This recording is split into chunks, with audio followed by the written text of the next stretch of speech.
Hey, everybody, it's Eric alongside Rod here with our holiday mailbag episode.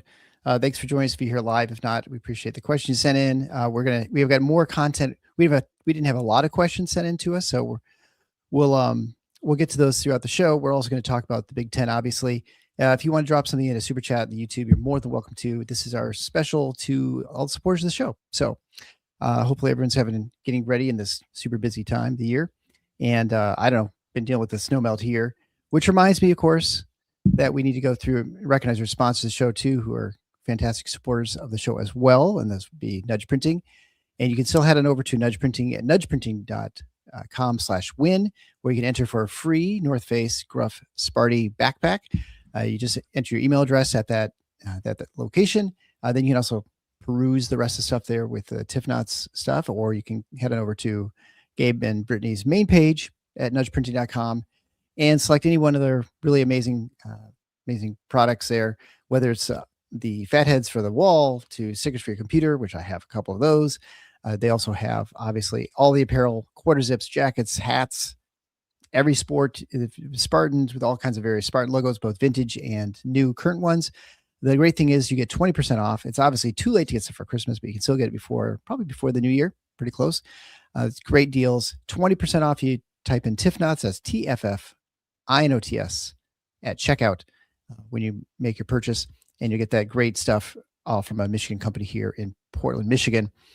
So the first question, real briefly, is, and we'll get through all these, but one of them is from Chad Hickey, who's been a long time supporter of the show, who asks us, we're going to actually leave this up, who'd win in arm wrestling competition between you and Rod? So we're going to answer that later. But right now, if you want to head on over to Slido at slido.com, it's SLIDO.com, you're more than welcome to enter the poll. You use the hashtag TFFINOTS. You can tell us who you think, and then we'll get to some other questions here. So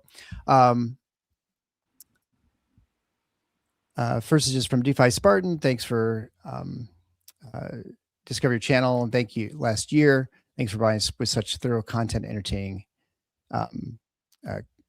content. And then question for you is, what's your favorite holiday tradition? This is our one sort of non-basketball question. Why don't you go first, Rod? Pretty easy one for me, because it's the one big thing my family's been doing since I can remember. My grandmother, my maternal grandmother, who for most of my life growing up, I should say, before I went to Michigan State, lived across the street from, her birthday was Christmas Eve, which I look back at and think, boy, you got screwed. But what we used to do is have a family gathering on her birthday, which was also Christmas Eve, again at my grandfather and grandmother's house, and that was always a fun time. And then after they died, that moved to one of my aunts and my uncle who live in Okemos, and we do that every year. And it's, like I'm sure many of our listeners can relate, where it's the one time a year you get to see relatives who might not live close by, or you just don't get a chance to see very regularly. And there's usually a lot of food, and it's a lot of fun. It's a good time. So that would be mine. Yeah, and for me, it's, I think, very similar. We don't have a specific thing that we do aside from just getting together. I mean, I will say, when we lost, and for the long-term listeners of the show, they know that my wife and we lost our middle son, Andy, in a car accident in 2018. And so Christmas has always been kind of a strange time for us too, because when you lose a kid, he was 14 at the time, it's a middle kid. You really don't want to do much of anything, but you feel like you should. And so you never really know what to do. And so I think, one of the things we just sort of been working our way, getting used to doing things. And so now we get trees, and we've gotten some wreaths, and we're doing more Christmassy stuff, but being with family and recognizing how important it is to have people with you care and love, has been very good for us. It's one of the reasons, I know I've probably not talked about this, but as you can see the background behind me, for those of you watching on YouTube, this is actually Andy's room that we use as a studio. So it's a way of me doing the show with his room, and it's all sort of decorated too. So it's a way for me doing things with him. And I will fix that thing with the Slido. So anyway, yeah, I guess hopefully that's what we do, and that is sort of our thing. And it's not like anything specific, but it's just, I think, just generally, like most people, you kind of get together for family stuff. Let's see. I got to figure out. I got to fix this. I guess on the Slido. I hear it said people already were trying to answer, so get rid of this thing.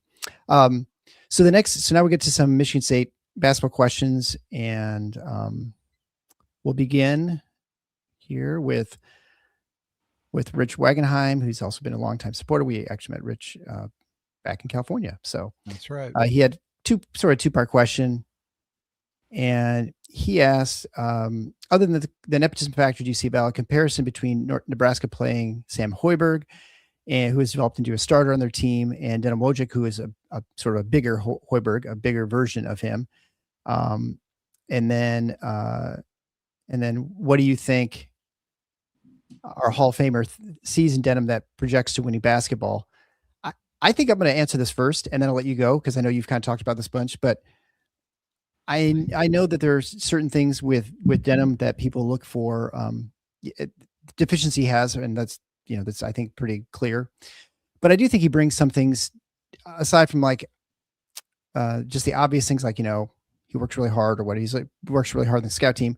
I do think he forces accountability. I mean, this is my theory that's why he's playing a little bit more, is that he does do some things well. I think he's more vocal than, say, like a backup like Divine. I think he's more mature because he's older. He certainly tries very hard. And I think, Izzo's always had a soft spot, or at least has utilized walk-ons who bring some value, some sort of component that he might feel like his main players are sort of lacking in. And he uses them as accountability. And at times they even take roles that are more pronounced. I think, the one recently is kind of Goins, although he was like a preferred walk-on. He's the kind of guy who's like on the border of a major, like a high major offer, right? But like a guy like Tim Barakis is a good example. Someone who, even Tim would be the first one to say, when we had him on the show, he's like, he wasn't the best player. He wasn't even close to it. But he was able to do enough and knew the system well enough, and kind of was immersed in the culture to provide some value at times. I mean, can't forget the time in the NCAA tournament. He shoots that three, right? Makes that, he was the sixth option, as he joked about on that play. So I think there are some things that he brings in that sense. He definitely has other things. And I think those are the things that Izzo's trying to pull out of him and for the team. I do think he's in the tinkering stage. And so that's why I think he's been playing more in order to sort of force more accountability and more things from other players who are the regular guys, we'll say, in the regular rotation. I don't know what you think. Well, let me start with the premise of the question from Rich initially, which was a comparison to Sam Hoiberg. That's a good point. Yeah. I don't, with all due respect to Rich, I don't think I would agree that that's a salient comparison. Sam Hoiberg, now there was a point probably where it might have made sense before Sam Hoiberg actually played, where there were questions about, and I'm not even sure that he was a scholarship player initially at Nebraska. So, yeah. I'd have to go back. But he's long past. I mean, we're in year 3, right? I think, of him playing a regular role. And he's certainly proven that he's a capable offensive player. He's also probably the closest thing they have to a real point guard in terms of his instincts. We saw that in their game. Who did they beat at the buzzer? Illinois. Illinois, that's right. Mm-hmm. Where he made a great find on the perimeter, penetrated. So I think there's a big difference there. Now, it is the case. I don't think he's the best defensive option. I'm also not sure that he's smaller necessarily than Denham. He's probably not quite as put together as Denham, but neither of them is going to be confused with even somebody like Tum Tum Nairn anytime soon physically. Yeah. So I'm not sure that I would even necessarily agree with that in terms of, and if there is a difference, it's slight. They're both, let's just leave it at they're both seriously undersized for the Big Ten. I think Yeah. that would be a true statement, right? So I don't know that I would make that comparison just because Sam Hoiberg has proven that he can get by. He can play and be a positive player at this level. Denham hasn't. Yeah. I've talked about this a lot, and I really, really, really hope that we're about done having to talk about it. I would love that. But my issues primarily are on the defensive end. Offensively, again, and I know I've said this before, I don't think it's great. Here's another big difference between him and Sam Hoiberg can stick a three. Yeah. He can I don't shoot, think Denham made one this year. He's tried a couple, it's but probably not, one. Yeah. Denham's not a shooter, and he wasn't a shooter at Harvard, if memory serves. So he's not a threat to score. I will say he's been reasonably effective, I think, in getting into the lane, creating. He's had a few nice assists. He had 6 assists the other day. Yeah. No, so clearly he can get MSU into its offense and run it competently. Again, it's not great because he's not a scoring threat really. So you're back to that 4-on-5 thing that drives people up a wall. But I think MSU can, if you were saying, can you survive the 8 to 10 minutes a night with him running the offense? My answer would be probably so. From what I've seen, probably so. But that's not what troubles me about it. What troubles me about it is the other end. I think Michigan State, and by the way, Michigan State as a whole has backslid defensively over the past couple of weeks. Yeah. After the Duke game, the 3 games they've played since then, Penn State, Toledo, Oakland, defense has been in reverse. And now you're adding a guy that I think this is my opinion. Doesn't mean Tom Izzo shares it. I think he's the worst defender they've got. And it's not because he doesn't understand what they need or that he's not willing to give everything he's got. I think both of those, the answers to those questions would be yes. He does understand conceptually what they want to do, and he's giving effort. I just think his physical deficiencies are such that he is the most. All you need to do is take a look at what happens when he comes into the game. What are opponents doing? They are trying everything they can to go right at him every possession. So, I mean, if you don't believe me, go back and watch the games. Yeah. That tells you everything you need to know. And then besides them targeting him, they're being successful in targeting him. I have said a few times, I don't think he's not quick enough. So it's a lack of athleticism, a lack of size puts him in a big, big hole at this level because he's just gotten wiped out by pick and roll stuff. I mean, just wiped out. And if you can't survive that with as frequently as teams are in pick and roll, you're done as a defense. And, it's true to say, well, Michigan State's hit a run of some pretty good point guards here lately. That's true. But it's not going to get any easier when they get into the league. It's going to get harder. As good as the Robinson kid at Oakland or Sonny Wilson is, or even the kid at Penn State, which was a league game, it gets better from here, not worse. So that's my real concern. It's not that I think the offense is going to grind to a halt. I haven't seen evidence of that to the point that I'd be really worried. It's the defensive end that I just don't think there's anything he can do. I just don't believe that. And if there's nothing he can do to change it, whereas there are guys, Kurtang, Trey Fort, who I think at least have the physical capabilities to be at least decent defenders. It's not much of a choice to make to me. I understand all the arguments about using playing time to teach, holding guys accountable. That's all fine. And I've been a defender of that approach for years. You mentioned some of the guys where they've done that. Tim Bograkis, maybe the first that it was kind of a WTF moment for a lot of fans. He was playing, but there have been plenty since then. Mike Keebler was that way. Colby Wallenman. Right. Yeah. Even guys that were preferred walk-ons early in their careers, like Austin Thornton or Kenny Goins. I remember lots of crying about Kenny Goins playing, lots of it. But the difference here is profound in one way between all those guys I just mentioned and what we're dealing with here. All those guys I just mentioned were good defenders. That's, in fact, why they were playing. They were playing because Izzo was using them to teach other guys, hey, if you don't guard somebody, you're not going to play, and I'm going to put somebody in who will.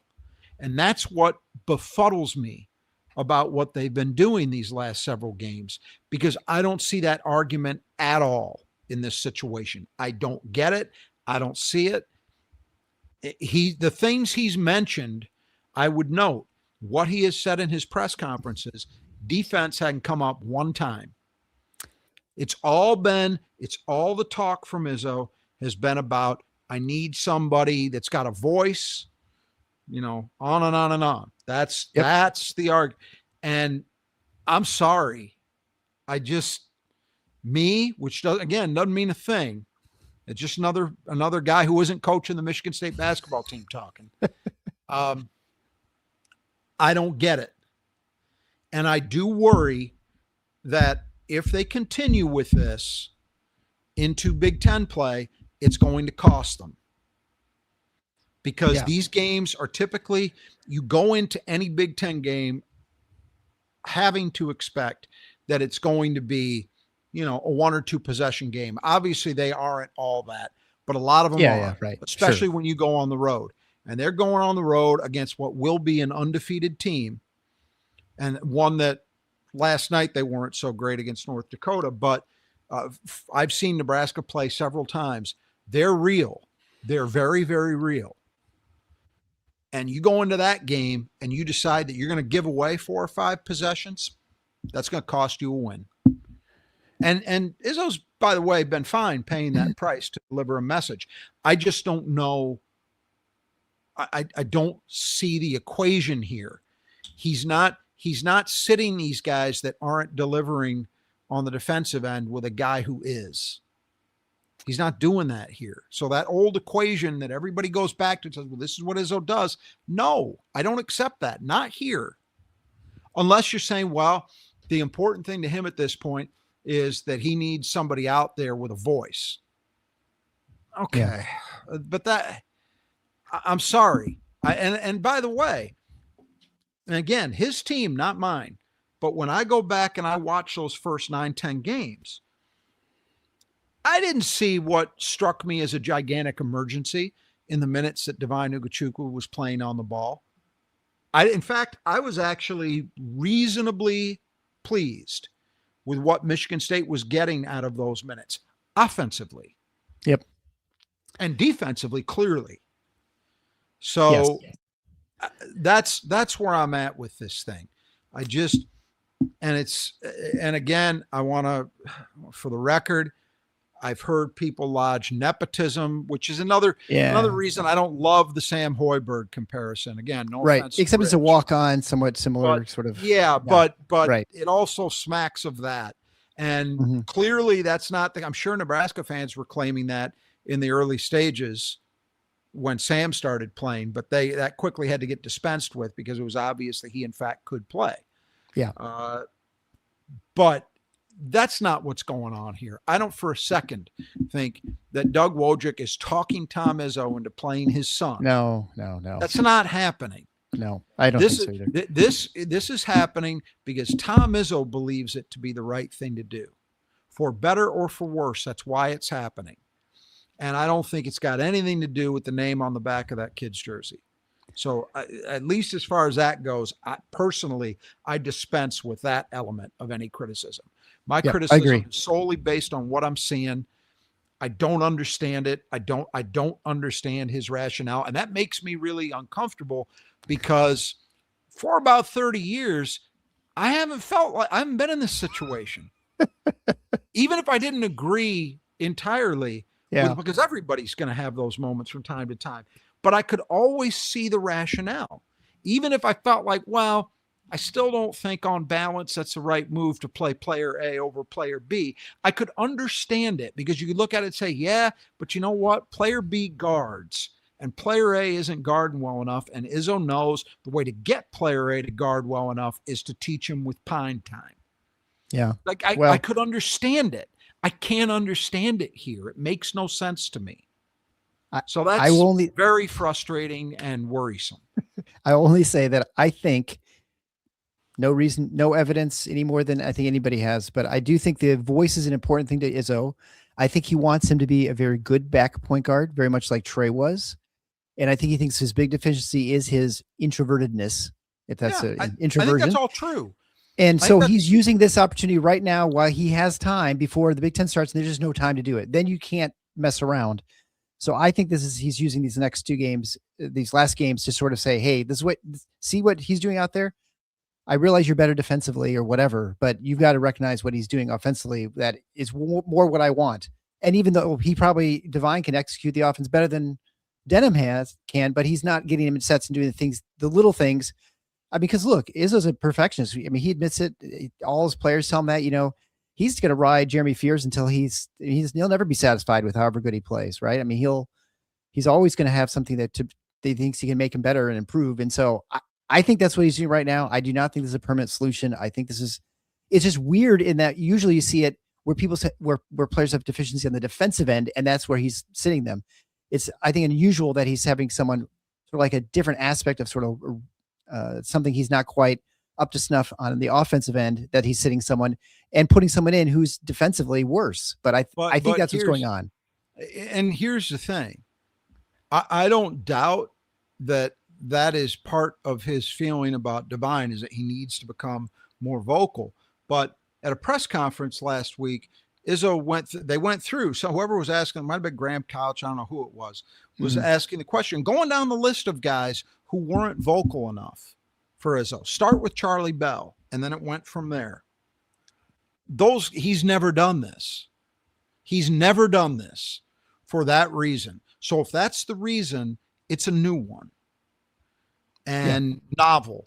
And so, my concern, you can say, well, these are the games that, you're pretty sure you're going to win regardless what you do. So what better opportunity to teach? Okay. The argument going the other way isn't this a better time to invest those minutes in the guy that is going to have to ultimately be your answer?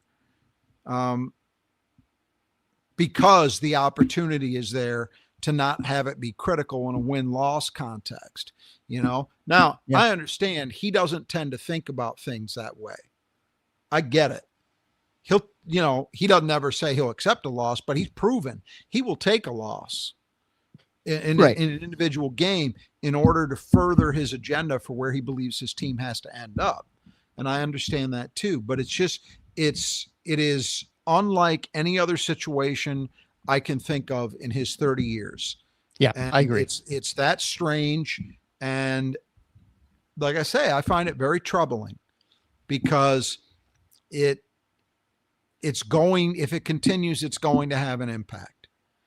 And I don't think, it's easy for me to say. You might argue, well, we take a loss in a game in January, no big deal if it gets us where we want to be in March. Okay. But I don't like it. I can't say it any other way. I don't like it. Every time I'm watching it, I get frustrated. I get irritated by it.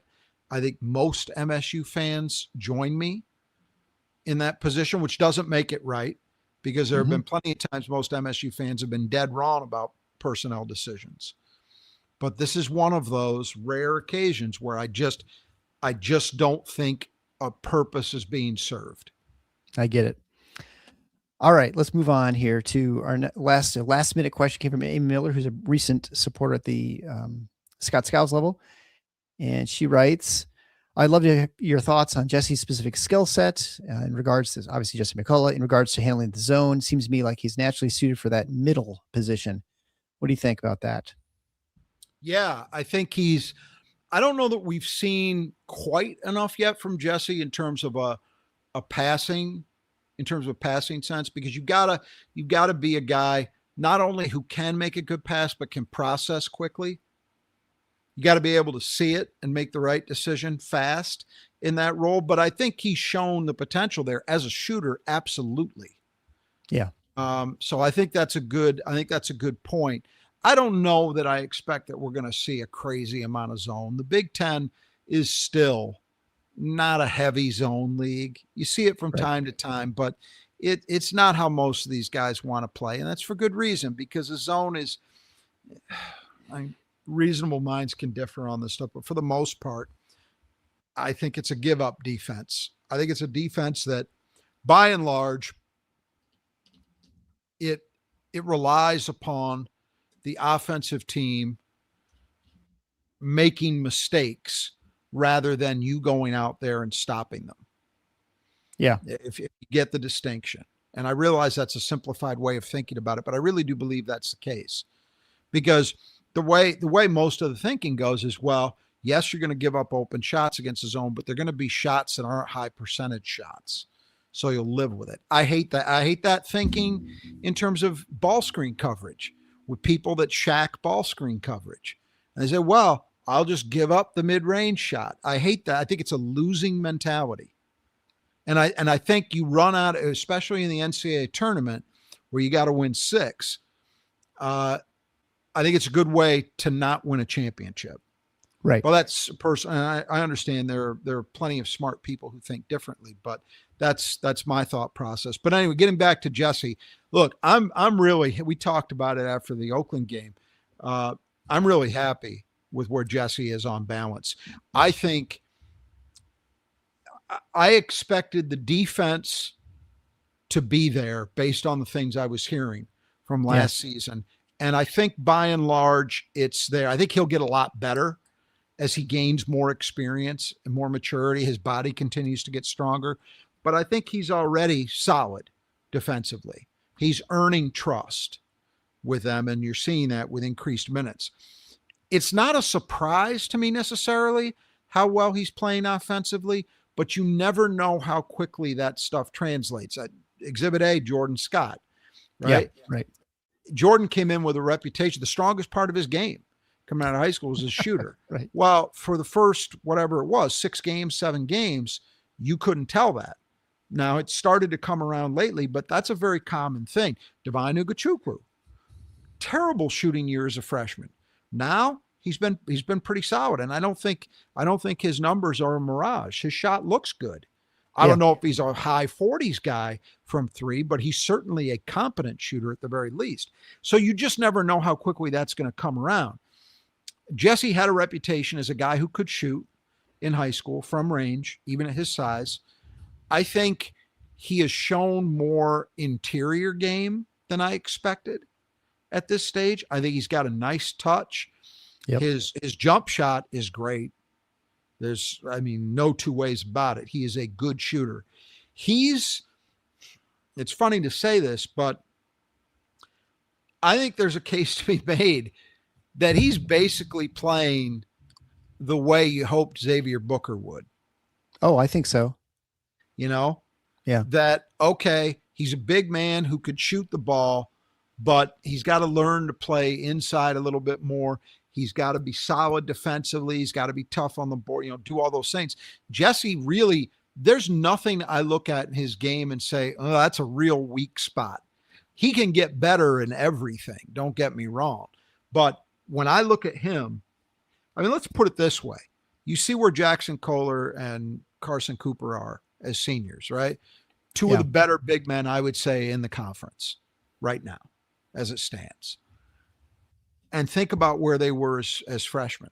Think about where they were as sophomores, because Jesse's his second year in the program, but first year playing. Yeah. If Jesse sticks with it, stays here, continues to develop, where is he going to be? Because he's way ahead. He's I want to go through this mentally real quick so I don't forget anybody. He might be the most advanced freshman big. I would say the same is true about Cam Ward too, for different reasons. Sure. But those two guys might be the most advanced freshman bigs to enter the program since Xavier Tillman. That's going back a long way. That goes back to 2017. Obviously, and Jaren Jackson was way beyond anything. Yeah, right. But, of course. Yeah. But those two guys who came in the same year, that goes back a while. And that covers some guys who, Marcus Bainham, by the time he was a senior, was a pretty good player. The two guys we've got now, pretty damn good players. But I think that's a fair thing to say. So I am incredibly bullish about Jesse McCulloch. And I also think this too. There was a question entering the season. Well, is Jesse more of a 4-man, or can he be an answer at least some of the time at the 5? I've seen enough that I think he can handle the 5 going forward. I think so. Because he's playing it this year. He's not that weak. 5. No, no. He's not getting blown. I mean, I don't remember how many minutes he played against Duke. It was not a ton, I don't think, but I just don't remember him recently or any time coming. Maybe the first time you saw him or second time the game of the season, he looked not physically outmatched, but certainly like a little bit unsure of himself, I suppose. But now he definitely looks more comfortable, like he knows what he's supposed to be doing out there. Look, he's going to have moments in the Big Ten because of the quality. If you're playing him some minutes against Nate Biddle, for example, he's probably going to have a possession or two where he gets kind of undressed a little bit, whatever that means, either physically or just, that'll happen. It's part of the growth process. But overall, he's not out of his depth at all. No. And I think with huge upside to just continue to get better. So I've really been impressed when you look at the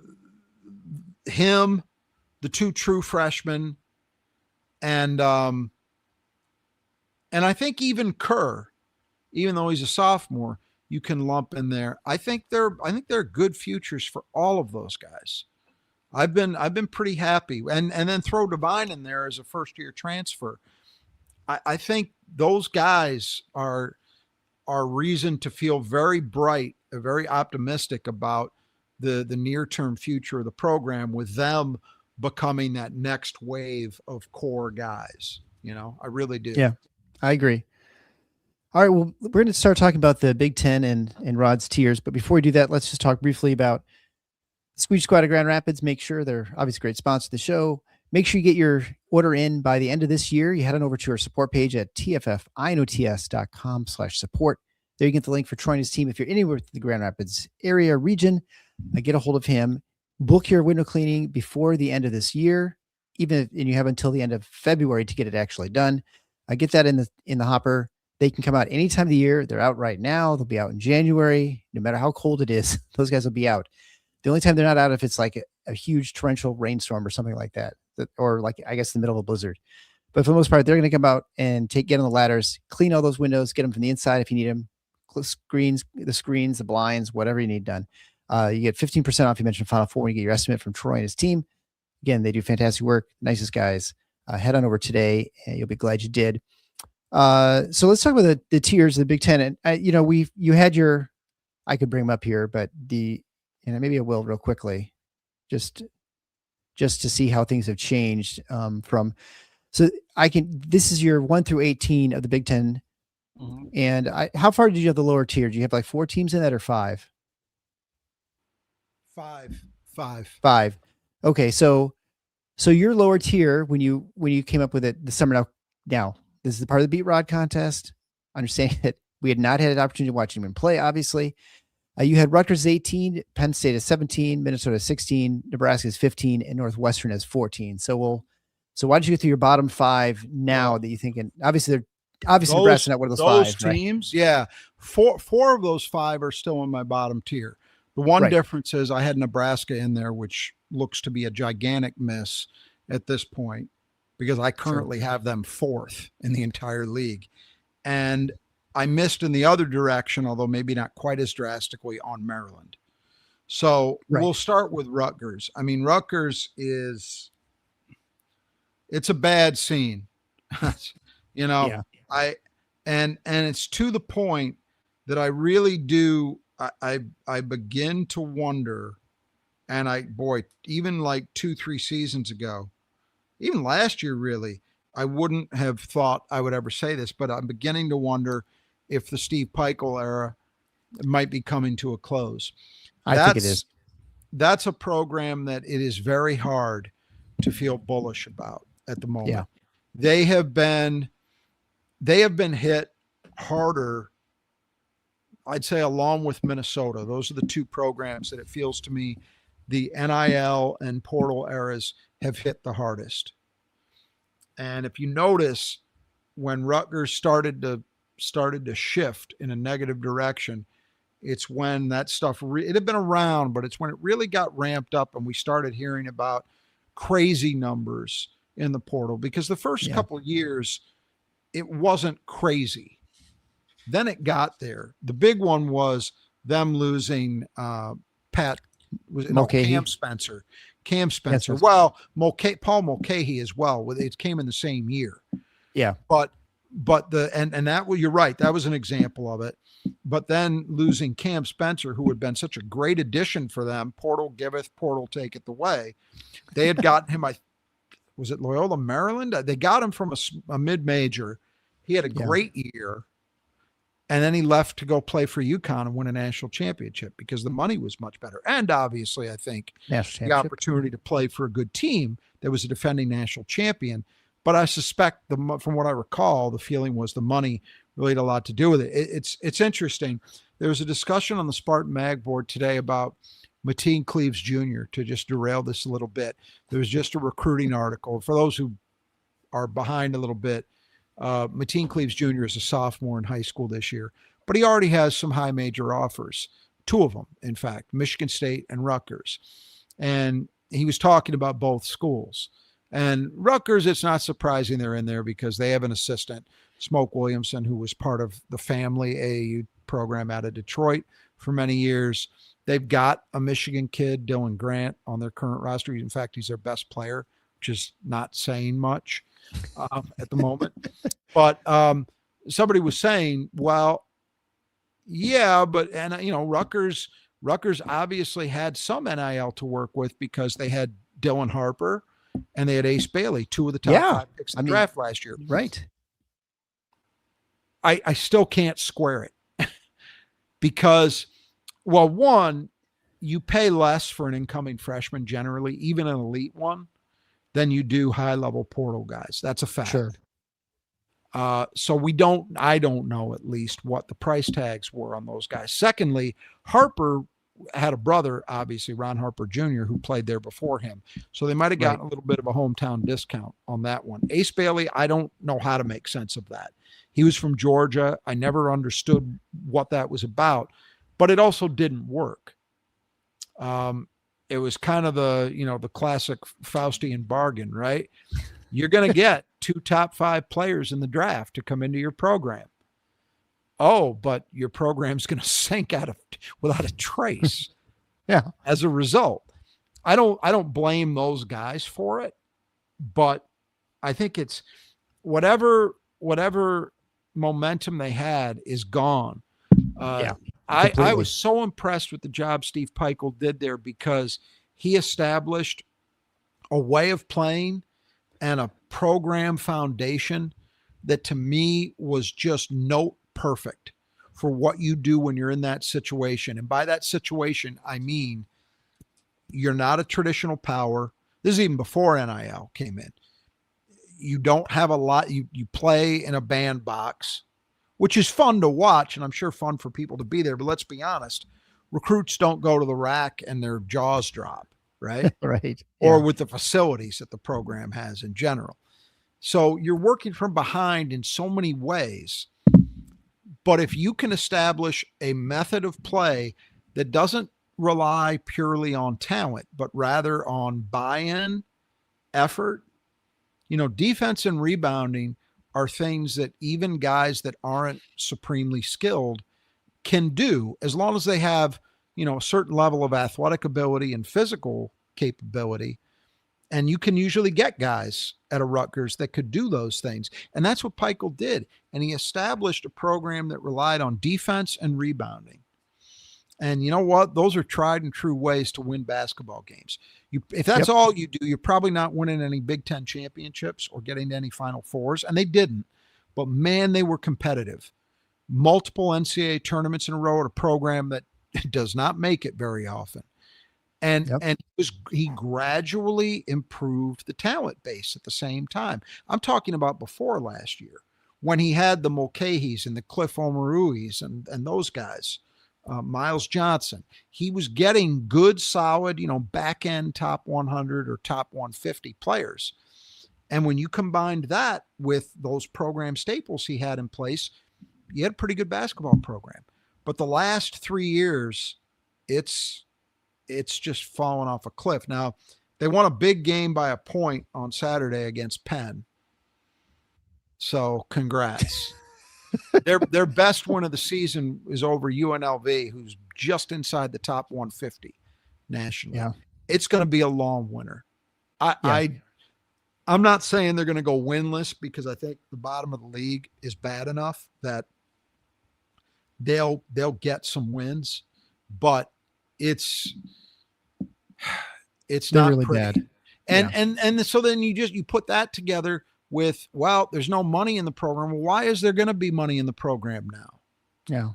Yeah. And you just have to wonder, did Steve Peichel just kind of top out? And, now if you want to inject fresh energy, it might need to be somebody else. I don't pretend to know what the machinations are in that program. And I would expect it would be mighty tough for them to fire a guy who actually achieved something nobody had achieved at Rutgers in, 40, 50 years. But they might have to get used to being where they're at if they don't change anything. Either give him a bigger budget or give a bigger budget to somebody else, because it's not going to work. And the high school recruiting seems to have ramped back down. Like they had a period of a few years where they were able to be competitive in a talent-rich state. If you can just get a guy or two every year in New Jersey, you'll probably be pretty good. But they're back almost to square one. And I think people may have forgotten how awful that program was its first few years they were in the Big Ten. They were horrendous. I mean, 2 years, I don't think they won a game, I think. Yeah. It might be true, but they were very, very bad regardless. Yeah, they're bad. Yeah. And it seems like it's heading back that way, which is really disappointing for them. It all kind of fell apart, I'll note, when after the game, Peichel played those games. That's right. Yep. They've never been the same. Ball don't lie. Watch what you do. Yeah, cancel the game at Michigan State. Force him to the Minnesota game. So that's Rutgers. Minnesota, I don't feel the same way, and it's partially because it's year one of a program, right? Nico Medved, I think, is a pretty damn good coach. He had a really nice run at Colorado State, which is in the Mountain West, so kind of a mid-major plus situation. But he was very competitive in a tough league for a long time.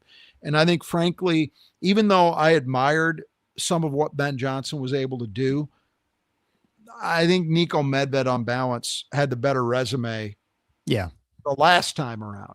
Well, they finally got it right. He's a Minnesota native. I believe he's an alum at Minnesota, and they brought him in. This year was always going to be a struggle. He didn't have much time to kind of get a representative roster in. So he's done what he can. They're 7-5. They just want to blow out, I think it was last night, over Campbell, and that's not the soup company. That's the Camels. Campbell Camels. That's right. They do have a Big Ten win already, though. They've already got one Big Ten win. Right. They beat Indiana. They spanked Indiana physically. And I watched a good portion of that game. I think I saw all the second half. And Minnesota won that game for one simple reason. They were a hell of a lot tougher and more physical than Indiana. And it really, I would think if I were Darren DeVries, I might look back at that game and say, well, that's the one where I learned what this is all about. Yeah. You can have great shooters and play up tempo basketball and tossing in threes left, right, and center as much as you want. But if you can't match the physicality at the Big Ten level, you are going to find yourself in trouble frequently. And they did. And so that was a credit to, frankly, a team that Niko Medved has that should not, on the basis of quote unquote talent, be very competitive this year. But they were, and they got a win over Indiana. I would guess they're probably not done with wins. I don't know who they're going to come against, but it's not a very good team talent-wise. You know, they have a kid, Cade Tyson, who was at North Carolina last year after, and I'm forgetting where he came from. I almost want to say it was Davidson, but let me look that up because I know he was at a Belmont, I'm sorry, a similar kind of program. He was at Belmont his first 2 years, was a very, very good player there, and transferred to North Carolina and barely played. He averaged 8 minutes a game last year on a North Carolina team that frankly was not very good. And he couldn't get on the floor. And so he decided to leave, which was the right move for him. And he is killing it at Minnesota. He is very definitely the one guy they've got that is unquestionably a Big Ten level player. He's averaging almost 23 points a game and a little over 5 rebounds a game. He's shooting plus 40% from three, 54% overall, 82% at the line, 2.5 assists per game. Mm-hmm. So he's legit. Not a lot of other legit around him, and that's going to be the problem. But some of the things that were true about the Ben Johnson era are still true. They play very hard. They're not going to be an easy game for you physically if they can help it. And that'll probably enable them to win, you know, another couple, 3 games, I guess, before it's over, if for no other reason than the rest of the league is also not very good. Penn State, well, we saw Penn State, right? And the Penn State that we saw, I think, looked like a team capable of being competitive. They defended vastly better than they had throughout the season. You Right. saw evidence of a good amount of young talent, which I thought was impressive. But then yesterday, they went out and got beat by a bad, I got to see what their record is. Pittsburgh. Yeah. By a Pitt team that came in 6-6. Penn State got beat by 34. Yeah. So It's the drilled. pitfalls, And that was no the pun neutral intended, court. Yeah. of having such a young team. Yeah. And I would say this. I think Penn State's going to win some games in the league.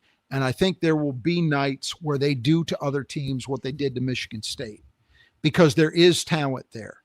I just think it's going to be extremely inconsistent.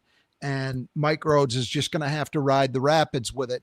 But I think he's, just by the way he constructed the roster this year, you can see he's got a thought process behind this. Right. And I think it's the right one if you want to make Penn State more consistently competitive. If you want to do what, say, Steve Peichel did at Rutgers, where you can go on a run of multiple years where you're actually in the tournament mix and, you know, you're scaring people consistently. It's what you've got to do because a Penn State, like a Rutgers, is never going to fund you to the extent that you can just go out shopping in the portal and assemble the portal all-stars and think that you're going to compete that way.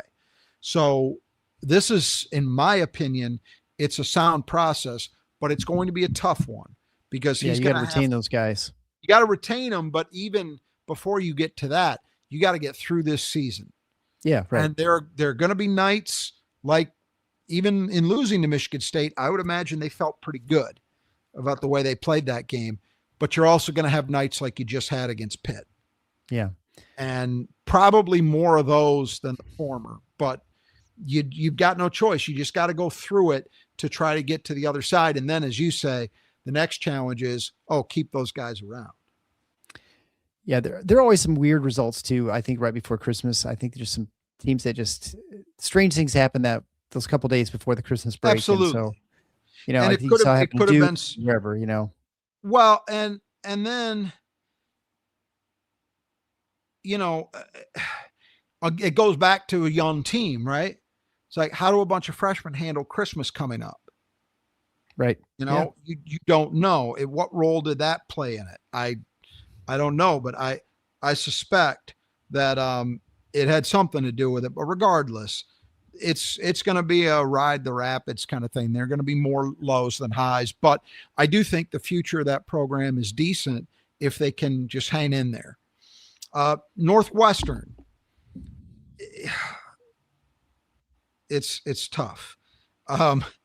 You know, I like some of what they've done.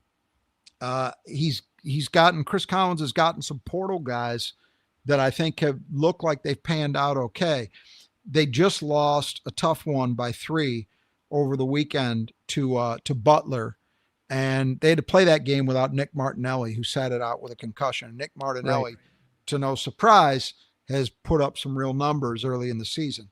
They get him back. Look, I know they're 0-2. They're 7-5 overall. It's not the start they would have wanted, and it certainly doesn't look like an NCAA tournament resume by any means. No. But that team's going to get some people. If they stay healthy, that team is going to get some people. I'm not going to put a number on how many games I think they can win, but it won't surprise me if they end up around 5 or 6 at least. I think there's probably enough there to do that. And I've seen enough of how Chris Collins' teams respond to believe that that's likely the case. The one surprise in this group, as we mentioned, is Maryland. You know, right. Buzz Williams is a guy who's won everywhere he's been. He won at Marquette. He won at Virginia Tech. He won at Texas A&M. And by win, I don't mean he hasn't won, he hasn't been to a Final Four. But right. Consistently, tournament level teams, his teams have consistently been very tough, which made me think, all right, this guy's not going to have a problem adjusting to the Big Ten. He's done it enough. He tends to wear out his welcome, which is why he's been at a lot of places. At least that's what people say. But right. I thought, given their situation, I'm sure most of us remember how crazy that deal was with Kevin Willard last year. That was 2 straight coaches, just weird transitions.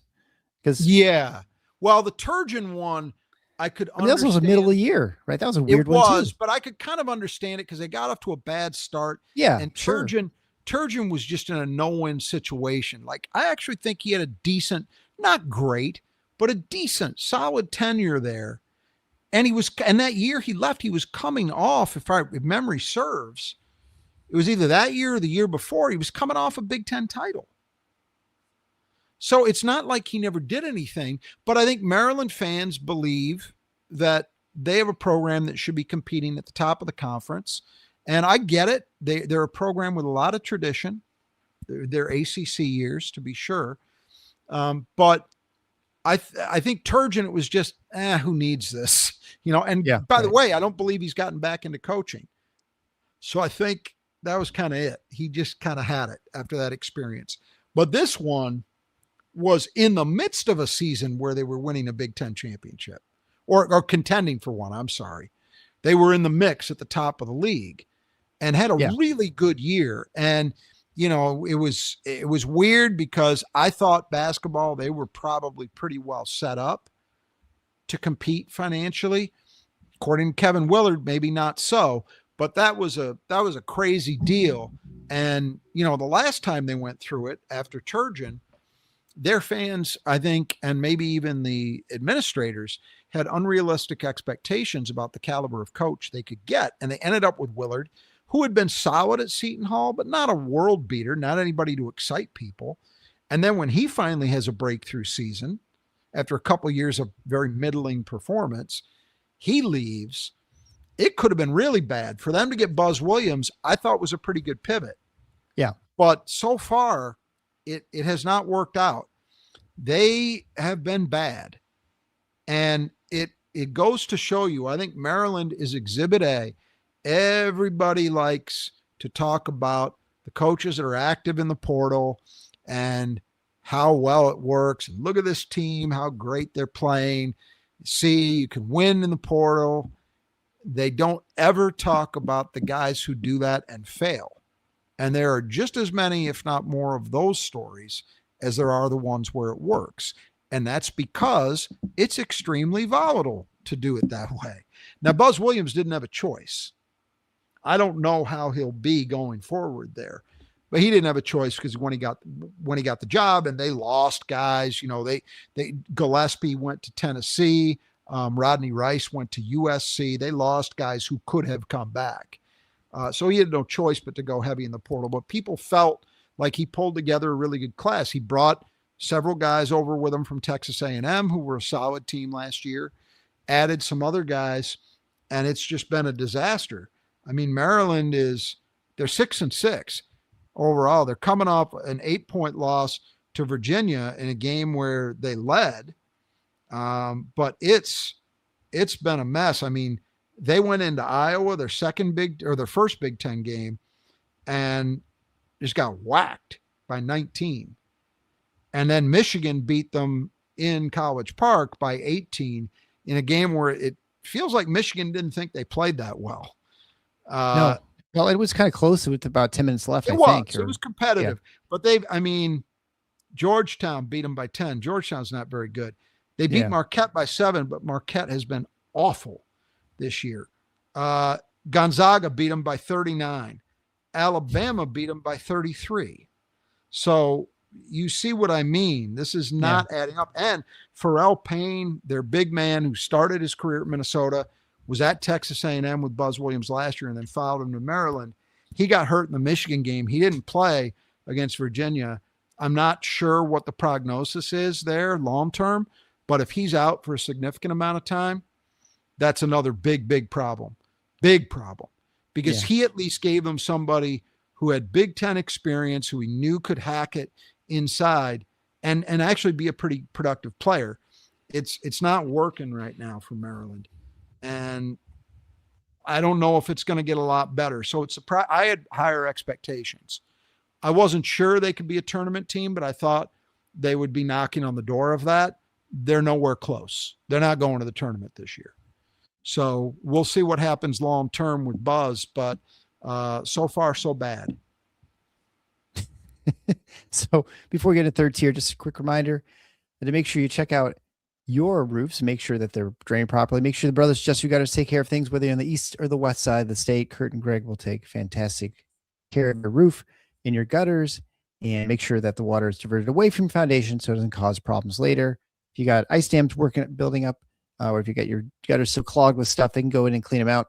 They can also put the leaf guards on, and they can get out even in this weather right now. They're out there. They got teams and crews working around the clock, take care of things. Head on over to our support page at tffinots.com/support. There you can find links to get a hold of Kurt or Greg, depending where the side of the state you live on. You get 10% off. You mentioned Final Four. Do it today. You'll be glad you did. Make sure you get those gutters functioning properly. Because if you don't, you'll be the one in the gutter, not the player that Michigan City keeps in the gutter. So let's do the third tier. So the only one in that tier, obviously, that has changed is obviously Nebraska. And it's interesting. I was kind of looking over all our picks, all the people who entered. The highest anyone picked Nebraska was 5th. So that might be about spot on. We'll see. That might end up being a pretty good that pick. may be the difference of winning the whole competition. Right now, I would say they've certainly looked good enough to maybe achieve that. Yeah. But we'll go with the third tier that as I had the other day, which is based on what's actually happened.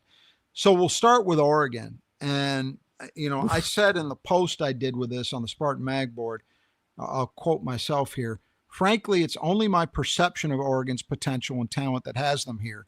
The resume is awful. At that point, they were worse. They were 5-5 overall, 0-2 in the league. They're now 6-6. They're coming off a competitive loss, but a loss by 9 against Gonzaga. I think it says a lot if you would say, as might actually be the case, that, that's a pretty encouraging result for them, that they were able to be competitive because they've been flat out bad. I mean, UCLA handled them by 11 at Pauley, and USC beat them by 5 in Eugene in their 2 league games. They lost to Auburn by 11, San Diego State by 17, and Creighton by 10. And I'm not sure that any of those 3 teams have really done a hell of a lot to impress people, frankly, even though they're all kind of names. none of those three teams are having great years thus far, and they all handled Oregon pretty easily. What's strange about it, I had Oregon. I don't remember where I picked them. You have it them was seventh. relatively high. Seventh? Yeah. Yeah. They're not going to finish seventh at this rate. But I picked them there because I had a lot of faith in the idea that they had two of the better individual players in the league, Nate Biddle and Jackson Shelstead. And those guys have been okay. They haven't been as good as I thought they were. Biddle is basically doing about what he did last year. He's scoring a little better. He's rebounding a little worse. But the expectation I had was, well, in his last year, as I think he's a fifth-year player, he's going to go up a level, which frequently you see. A guy in their last year goes from being a good player to a very good or excellent one. Well, that has not happened. Shelstead, I haven't looked at the numbers, but I mean, he was a first-team all-league choice before last season based on his freshman year in the Pac-12. Right. He was decent last year, not at that level. And this year, I mean, the numbers are solid. 15.8 points, 5 assists per game, but he's shooting 31.6% from three. Last year, he shot 38, so way down. He's shooting just under 40% overall from the floor. Last year, he was 45. The assists are better than they were a year ago. 5 assists per game. Last year, only 2.7. So he's been more of a playmaker. But suffice it to say, those guys have been good. They haven't been quite what I thought they'd be, and they're not getting enough around them. They have almost zero bench production to speak of. It's been, I mean, they're playing a couple guys, Lindsey and Lynn, off their bench, decent minutes, but they're getting very little in the way of production. And it's based on what I'm seeing. I'm not saying Oregon's going to be, 4-16 or anything, but being good enough to be an NCAA tournament team, probably a stretch at this point. The Gonzaga game was a big one for them because that, to me, gave them an opportunity to have a win to hang their hats on. If you remember last year, they did great in the NIL, win a bag of money tournament they were in. And that carried them through a very uneven first two-thirds of the Big Ten season. Well, this year it's the opposite. They have no wins to hang their hats on. And they're already 0-2 in the league with two of the easier travel games, one travel game, I guess, already in the bank with a loss, at Pauley. So I'm not bullish on Oregon at the moment. I don't know that I expect them to turn around. And the interesting thing there will be, how much longer does Dana Altman stick with it? Well, I was going to say, he's 67 years old. He turned 68 on the offseason. I wouldn't be surprised that this might be nearing the end for, just might hang it up. I just, it's one thing if you're in the old Pac-12. It's another thing when you're in this Big Ten. Yeah. And it's a 20-game grinder, and you're faced with, as we've spent a good deal of time talking about on this podcast, you are behind the 8 ball in the sense that you've got travel impositions on you that most other teams in the league don't face. It's a tough gig now. And people can talk about the Nike money and all that stuff, but that is not an easy job. And I think any of those West Coast guys will tell you that. And I don't know. I mean, I guess I haven't heard any rumbling about that, but my ear is not to the ground in Eugene very clearly. So it just on the surface, just without knowing much in the way of anything in terms of details, just looking at the picture, it wouldn't surprise me if Dana Altman, I don't think they're going to fire him. No, I'd but be shocked by those that. mutual things where he just But it kind of steps away. It wouldn't surprise me if he just said, you know what? This is a younger man's gig at this point. I've done enough. And then that will be fascinating because with Oregon, you do have the Nike thing, which is real, but basketball is also very much second fiddle. They got a football program that's still in the college playoff, and that's where the attention goes. Basketball is very much, as it is at most of the West Coast schools, very much a secondary matter. And So I'm going to be interested. I would think they'd have interest from somebody competent. I just don't know how big a deal that job would be if it were to come open. But Yeah. getting back to this year, I just don't like their odds of turning it around. And then next, talk about what I think is easy. I mean, Oregon would be a good choice for a disappointing team, but I would say relative to expectations, to me, the most disappointing team by a long shot is Wisconsin. Yeah. They are 7-4, coming off a 10-point loss in overtime to a Villanova team that's got a decent record, but I don't think it's very good. And Wisconsin had to rally to get that thing in overtime, and then they collapsed once they got there. So they're not good. I watched, They did win their Big Ten opener over Northwestern by 12, but Nebraska absolutely shellacked them by 30 in Lincoln. They lost to Villanova. As we're recording this, they are up in the first 5 minutes, 10-6 over Central Michigan. So maybe they can get their 8th win. But you go back to November, and they got beat by 28 by BYU. They got beat by 30 by Nebraska. TCU beat them by 11 on a neutral site. So it's not a pretty picture right now. And I think there was, again, and I don't blame Greg Gard. He kind of was in a position where I guess he felt he more or less had to do it, but they're another one of these schools that portal giveth, portal taketh away. Last year, they were maybe a little bit surprising to people because they didn't get the guys their first or second targets, and they weren't able to hold on to A.J. Storr, who had been their player. They end up with John Tonje, who was better than any of the guys who were under consideration before him, right? Yep. So it all worked out. Well, this year, they've added a couple of guys. They added Nick Boyd, who was a guard for old Dusty at FAU, and then played at San Diego State. And he's actually had a respectable year. He's averaging, better than respectable. He's averaging 20 points a game. He's shooting well overall from the floor, 48%. His 3-point shooting's been a disappointment. But he's given them solid play. And he was joining John Blackwell, who I certainly expected to take that leap from good, very good player to excellent player. Again, the raw numbers, the counting numbers are solid. 19 points a game, 5 rebounds a game.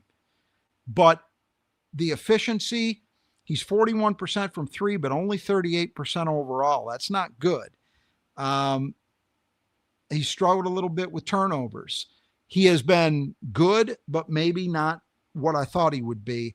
And then they added a big kid, Rapp, who had been West Coast Conference Freshman of the Year at Portland, and they really thought was going to be a difference maker for them as a power forward. Well, he's not even starting anymore.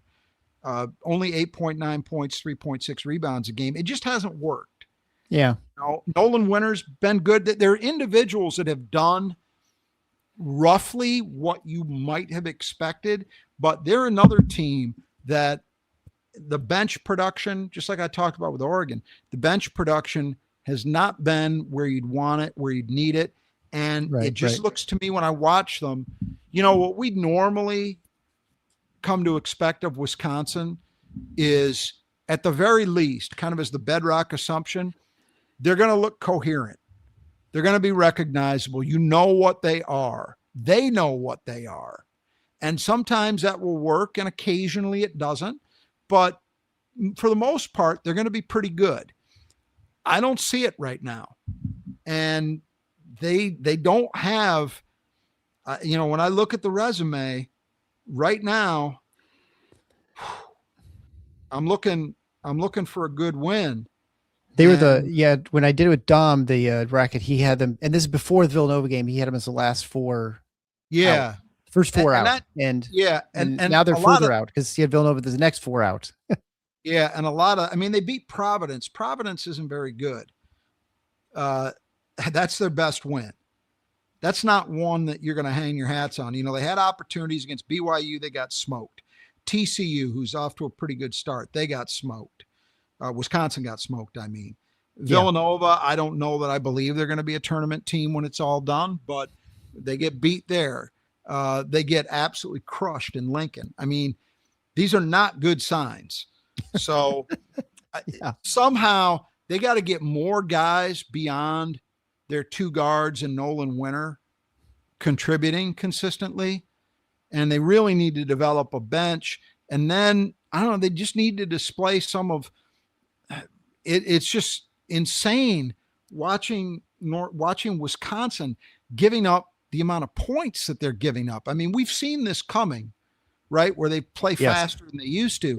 But even with it, like last year, they played faster, but that was still a good defensive team. You didn't go into that game thinking, oh, these guys are going to be matadors. No, you knew they were going to guard you. Right now, it's not happening. So I don't feel very good about that team. Ohio State. This is what I said. This is probably about a week ago, and nothing's changed, by the way.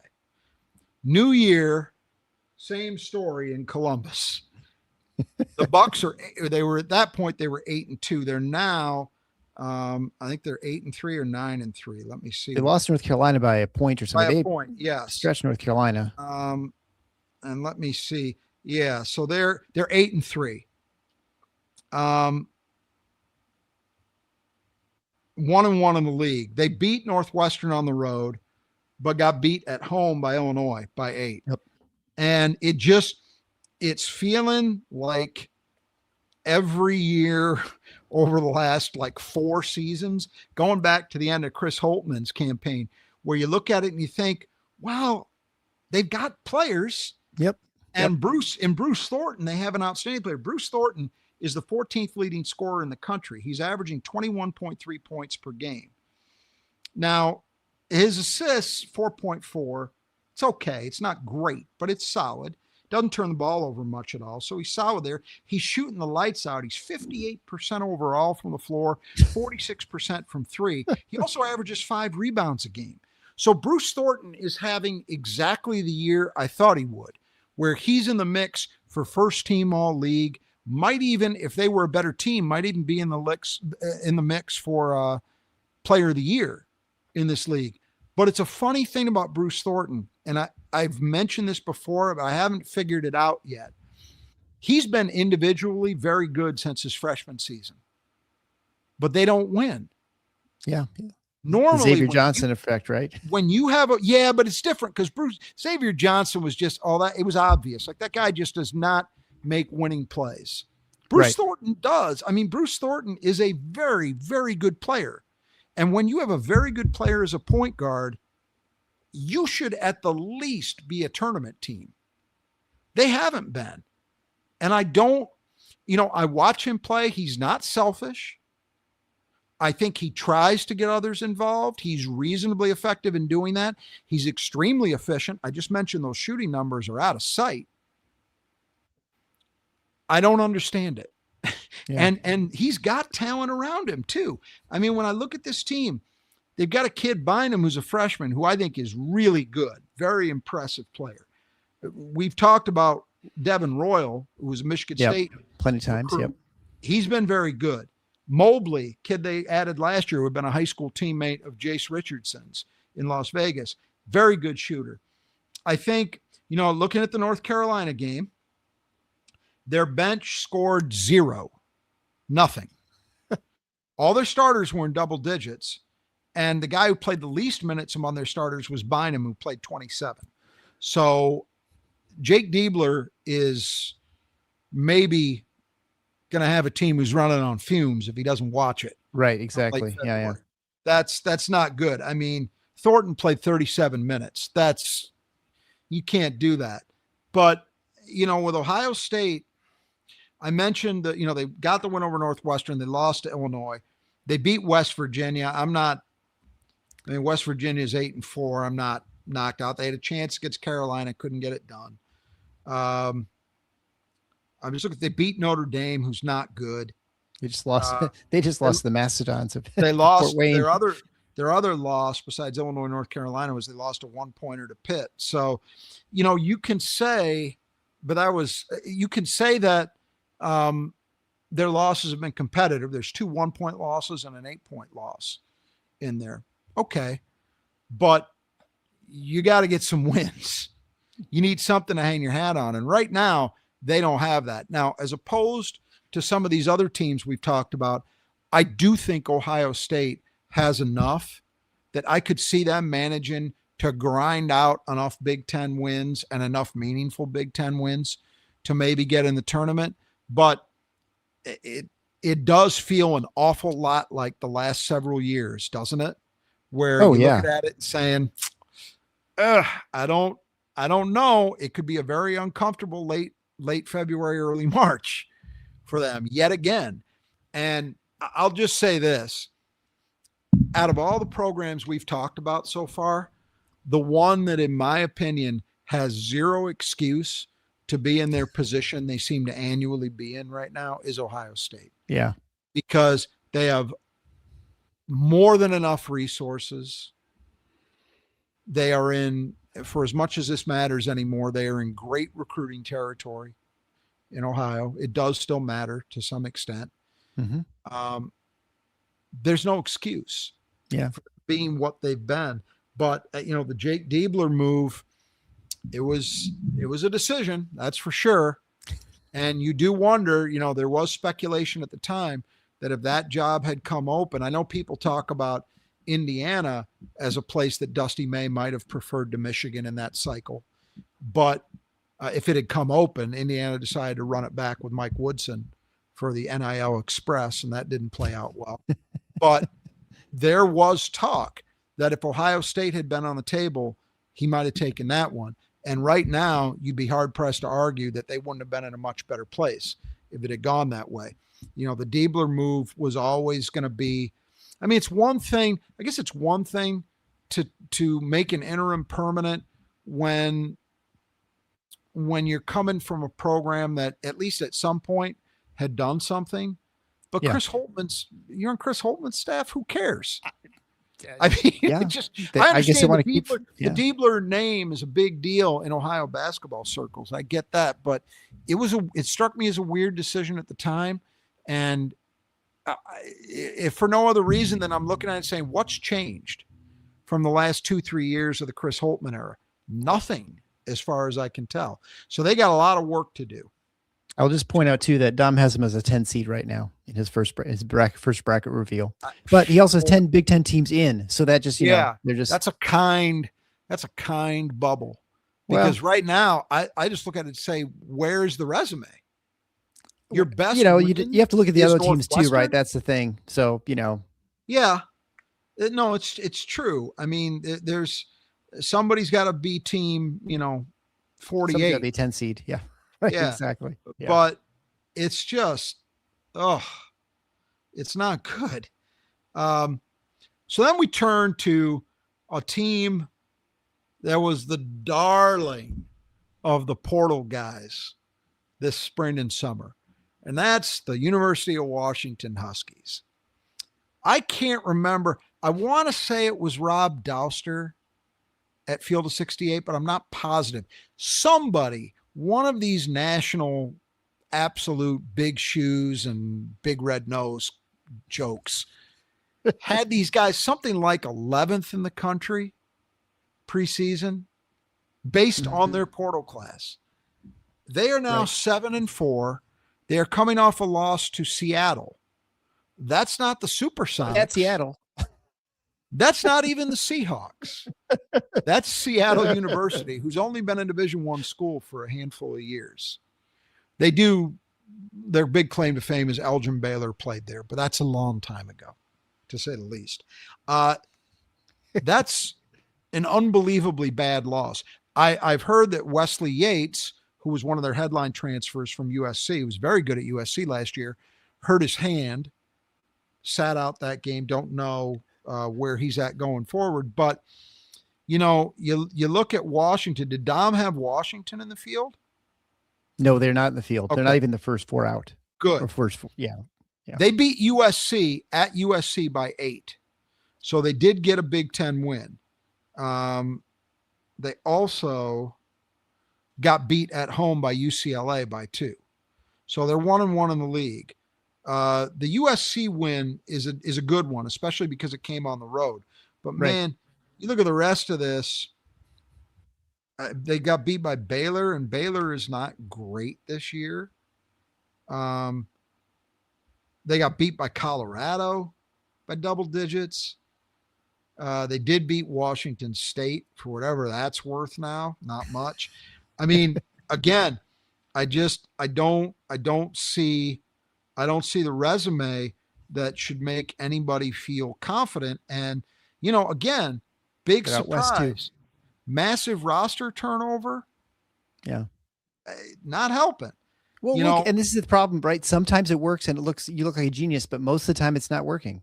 I mean, very often. Well, it a doesn't lot work. of times it's not working. I should say a lot of times it does not work. It's like I say about these games, if somebody's winning, somebody else has to lose, right? What? And so there's a lot of guys that are taking losses. The individual talent, people looked at this team. I understand what the guys who talked them up were seeing. Zoom Diallo wasn't very good last year, but he was a highly regarded freshman. Oh, he'll be better as a sophomore. And you know what? He's averaging 13.5 points a game.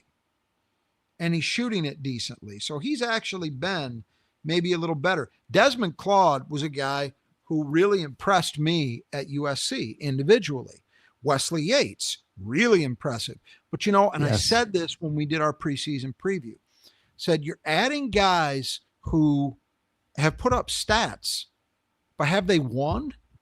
Have they been part of winning teams? Has what they've done translated to winning? And that is something that doesn't get nearly enough attention when people are looking at these things. They added this kid, Haynes Steinbach, a freshman from Germany. And you know what? He is putting up real numbers, 17.5 points, 12 rebounds, 2.5 assists per game. He's shooting 61% from the floor, 56% from 3. So he's for real. And I just named off all these other guys. Diallo's having a good year individually. Desmond Claude's a good player. He had 24 in the loss to Seattle. Yates is scoring 15 a game. He's hurt now. They've also got Bryson Tucker, former MSU recruit for a minute. They have a young point guard, JJ Mandaquit, that they're high on, but maybe hasn't really translated just yet. So the individual stuff, you can kind of see it, but I did say this in the preseason that you're throwing a bunch of random number generators out there and thinking that it's going to develop into a coherent whole. And you know what? So far, it hasn't. I won't declare them dead because USC's been pretty good so far this year. Having a win in LA over that team is one solid win. But that's it thus far. They got a long way to go before you can even talk about them being a bubble team. Is that it for tier 3? I think it is, isn't it? That's it for tier 3. Yeah. So then moving on to tier 2. So I guess just let's review briefly. Let's see. Who did you have? So going back from, it went from Nebraska, USC, Northwestern, Washington, Indiana. You had Indiana's 12, Maryland is 11, Iowa 10, USC, OSU, and Oregon. That's up to number. So OSU 7. and Oregon, I obviously have overvalued at least thus far. Right, and Maryland is as well. But yeah, and obviously Nebraska was undervalued clearly, and then also I guess Indiana too would be the one that you have, and Iowa you have a little higher up than. But the two. I think the tier 2, they're almost all the same. I think in some respects, kind of hard to tell one from the other where they'll end up. So there's different situations. USC is an interesting one. I mentioned they took the loss to Washington right at home, which was not great for them. But USC overall, let me make sure I got this. Well, Dom has him as a 6 seed, so he has him sitting pretty well. Fair. Good here. They're 12-1. That loss to Washington is the only loss they've had. So I think you feel pretty good about where you're at. They beat Oregon on the road. Oregon's not great, but they won it. and let me see the November. Look, they won Maui, which is not the Maui we're used to, but they beat Boise State, Seton Hall, who's actually had a really good start, and Arizona State. So they don't have a win that feels great, but they haven't, the one loss they took, it's not great because it came at home, and we don't know yet how good Washington is, but it's only one. Right. I think you have to be pretty happy if you're Eric Musselman with what you've done, especially you've been playing without Rodney Rice, who was great transferring in from Maryland. See, this was the difference between Washington and USC. Washington added guys who put up numbers at USC, a bad team last year. USC added 2 wings to replace them in Rodney Rice, who won at Maryland, and Chad Baker-Mazara, who's 44 years old, but won big at Auburn last year. So they added Phillips guys, Rivers to college basketball. Yeah, they added guys who have actually won something. Yeah, right. In collegiate careers, right? And you look at what they've done. Rice, as I say, I think that's a shoulder injury, and there's talk that he could be done for the year. So that's a blow. On the other hand, they're getting, and this is kind of a shocker to me at least, it looks like they're getting back Gilbert Arenas' son, who was in an auto accident last spring, I think it was. That's right. Yeah. But he's supposedly going to come back early in January. I don't expect him to be quite what he was as a high school senior, but he was a very highly rated prospect. And if he can add anything, that'll at least somewhat mitigate the loss of Rice, because Arenas is another perimeter guy. But you look at the seasons they're having. I mean, Chad Baker-Mazara is averaging 21 points a night, and he's shooting the ball well. I mean, he's doing exactly what they hoped he would do. They've added a lot more, and we talked about this in the preview, in the way of size. They've got a 7 foot, is this right? Gabe Dines, 7'5". Yeah. I remember us talking about him, but he's actually playing a decent amount. Not super productive, but Jacob Coffey, 6'10", 231. He's averaging 11 and 7. That was a real problem for them last year, is they did not have real Big Ten size. And now they do. Their starting lineup in their last win, which was a blowout, 6'9", 6'10", 7'5". And then Baker-Mazara at 6'5", and Ryan Cornish at 6'5". That's a huge team. Yeah. So Eric Musselman clearly decided he had enough of being undersized by Big Ten standards. So I like what they've done so far. I think for USC, and they're done with games until the league starts back up. They go right into the frying pan. They go to Ann Arbor on the 2nd of January, and then they're in East Lansing on the following Monday. So they're right, frying pan, fire, whichever you like. They're there. But that's going to be a hell of an indicator for them. If they could split that trip, they'd be ecstatic. Sure. But I think it's the nice thing, if you're Eric Musselman, is it's all there for you in the league, which is all you can really ask for. The opportunity is going to be there. If you take care of business in the conference, say you manage to win 10 games, they've already got 1 under their belt. If they can go 10-10, they're probably a tournament team. You said Dom has them in a 6 seed right now. Yeah, he's in the last 6. Mm-hmm. You go 10-10 in this league, depending upon who the wins are against. You might be able to maintain that, or maybe slip a little bit to a 7 or an 8, but you should comfortably be in the field. Yeah, I mean, he has 10 teams in the league in the field. Yeah, for the Big Ten. So there you go. 10-10 is going to get you. Oh, for sure, you'll be top 10, easy. Yeah. So I think good start for USC. They're balanced. They're top 50 both ends of the court. They get to the line a ton. They were number 1 in the country, at least as of a week ago. I'm not sure they're still there. And they shoot threes well. They defend threes well. So I think solid team. Indiana. There's things to really like about this team, and there's things I absolutely hate.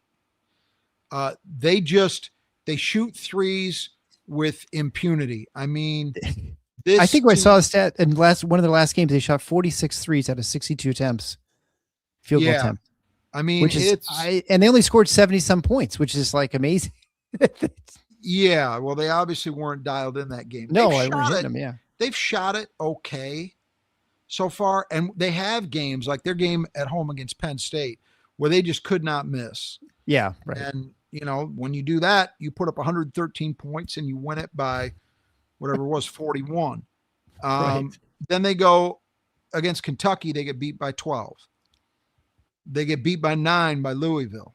They lost to Minnesota. I'm looking to see if there's actually a good win thus far. Not really. I mean, they blew out Marquette early, but Marquette has since shown to not be a good team. They blew out Kansas State. Kansas State is not good. So, right. Dom has them as the best 10 seed. Yeah, that sounds about right to me. Where you'd say right now, probably a tournament worthy team, but not so much that they can just kind of go on cruise control. Like the fact that they got beat at Minnesota was very telling to me. And it showed me what I would be worried about if I were them. They don't have a lot of size, and their team overall, it's the same critique I would have of Iowa, except I think Iowa's shown a little bit more than Indiana has in this way. Yeah. I question Indiana's ability to handle the physicality in this league.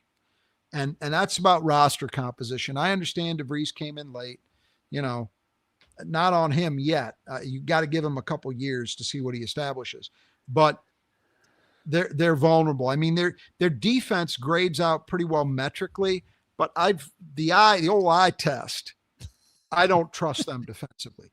I don't, because I think Big Ten teams, this is what doesn't get appreciated very much about physicality in a league like the Big Ten. People think physicality and they think rebounding and defense, which is true, right? But it also applies on the offensive end. What's the quality of your screen setting in an era where pick and roll is all, right? Are you tough enough to withstand getting bumped when your guys go through the lane? Can you play through that stuff? And what I've seen of Indiana, I don't trust them even a little bit in regard to that. And that doesn't mean they're going to go 4-16, but it means that people are probably at certain times this season going to get dazzled like a cat with a shiny object in front of it about what this team can do when they're on shooting wise. But they're going to be stunned when they see them go into places, especially on the road, go into buildings against teams that they think are decidedly inferior and lose. Yeah. And it's because of Minneapolis. that. Yeah. It feels they're better in some ways. I got to believe if you're an Indiana fan, this sort of feels like a gift from the gods to actually be watching a team that looks coherent offensively after years of Arch Miller and Mike Woodson, where you're not just covering your eyes watching it. Like they play with spacing, they do all these things well, but there's some real vulnerabilities to me. And this is unfair because statistically they're way better than this, but it feels a little bit like a Fran McCaffrey team to me. Yeah. They're better than those teams were defensively, but I think their numbers I don't trust right now. I think they're going to look decidedly worse once they get through these next 18 games. And that's just how it feels to me. Like if it's a pretty game, it's a 94-foot game and we're just all running up and down the floor and hoisting threes, fine. But when you're going to get dragged into the mud, not so good. Yeah, it's important to point out that metrics they are affected by your quality of competition, so you don't get as much value from offensive defensive statistic if you're playing a bad team, but they still are affected by the fact that you're playing a bad team, and so you can look better or sometimes worse depending on sort of the level of competition you're playing. And so, to your point, I mean, you could have metrics that look pretty good, but if you've not been playing really great teams, and that's why I don't trust it.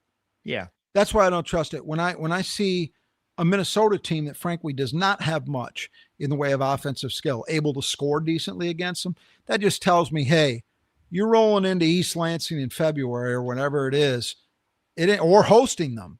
It's probably not going to go well. Yeah.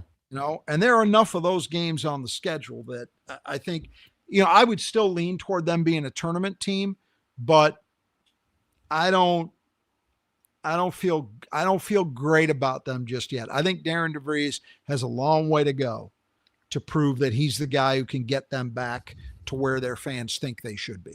Right. So I had Iowa next, and this is kind of a flip side to Indiana, even though they have some similar traits, because Iowa's got real problems with physicality too. But I really like where Ben McCollum has them. They played early on, and in November went 7-0. And I'm just trying to refresh my memory on that. They haven't really beaten anyone big. I mean, that's what I was trying to. Yeah. I think Mississippi is probably their biggest win.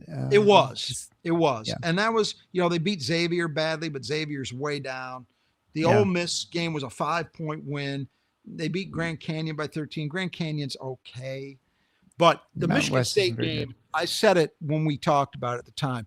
I would think, because I do have a lot of respect for Ben McCollum. You don't win the number of games he's won without being a good coach. And I have to think that game was a wake-up call for him. Yes. Like, this is what it means to play in this league. These are the bodies my guys are going against every night. Not in the Missouri Valley anymore. You're not in D2 anymore. This is real. But this is where I'll give him a lot of credit. So then they go out and they blitz a bad Maryland team in Iowa City after that. Good response. But then they go to Iowa State, and I watched the vast majority of that game, and they came up short. They lost by 4. But Iowa State is all kinds of legit. They are really good. And they are good in ways that it's not just pretty, they shoot the 3 well, and they like to run, and they press. It's not all that shit. They're physical. They are skilled.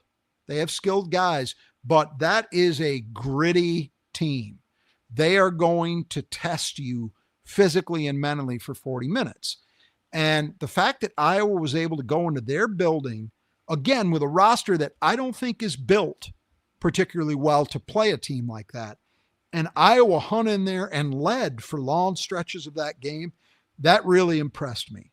That said, to me, all right, he's short on guys that really ought to be playing at this level from a physical point of view. Yeah. But he can get them to play hard enough and with enough toughness to maybe at least overcome some of that. So I was really impressed by that showing, even though they got beat. Let's remember, and I don't take too much from it because it's one night in isolation, weird things happen. That Iowa State team went into Mackey and smacked Purdue by 23. Yeah. That's who Iowa State is. And Iowa hung in there with them on the road. Now, I don't know. In a rivalry game, a little bit different too. So that's, it truly is a rivalry game too. But how many of those kids on Iowa's roster are from Iowa?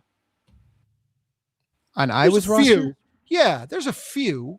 I think most. I know of them one are. one or two of their freshmen are. Not a lot, right? Where a lot of the Drake is Sturtz from Iowa? I think he is, but I'm not 100% sure. I think like Isaiah Howard is. I'm trying to think. Okay, so they do have some guys then. They have a lot of Iowa kids. I'll withdraw what I was going to say because, it's something that, like, for example, when I think about the Michigan State game this year, right? Not a lot of Michigan kids either way. Right. Now I have more faith in one side than the other in actually transmitting what that means to those players. But you know what I'm saying? Like, it's not like Sturtz is from Missouri, just to point out. So yeah. But I was really impressed by that. And then they played 2 games against tomato cans since. Western won by 40. Bucknell, they won by 55 on Saturday. And they got UMass Lowell, which will be another blowout. But,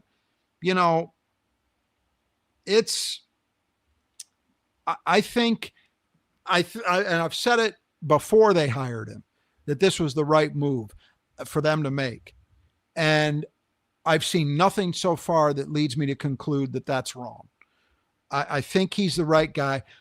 I don't think they can seriously contend at the top of this league this year. I've seen enough. The other thing that would be troubling is their best player has come up short. Even as impressive as they were in many ways against Iowa State, Sturts didn't play well.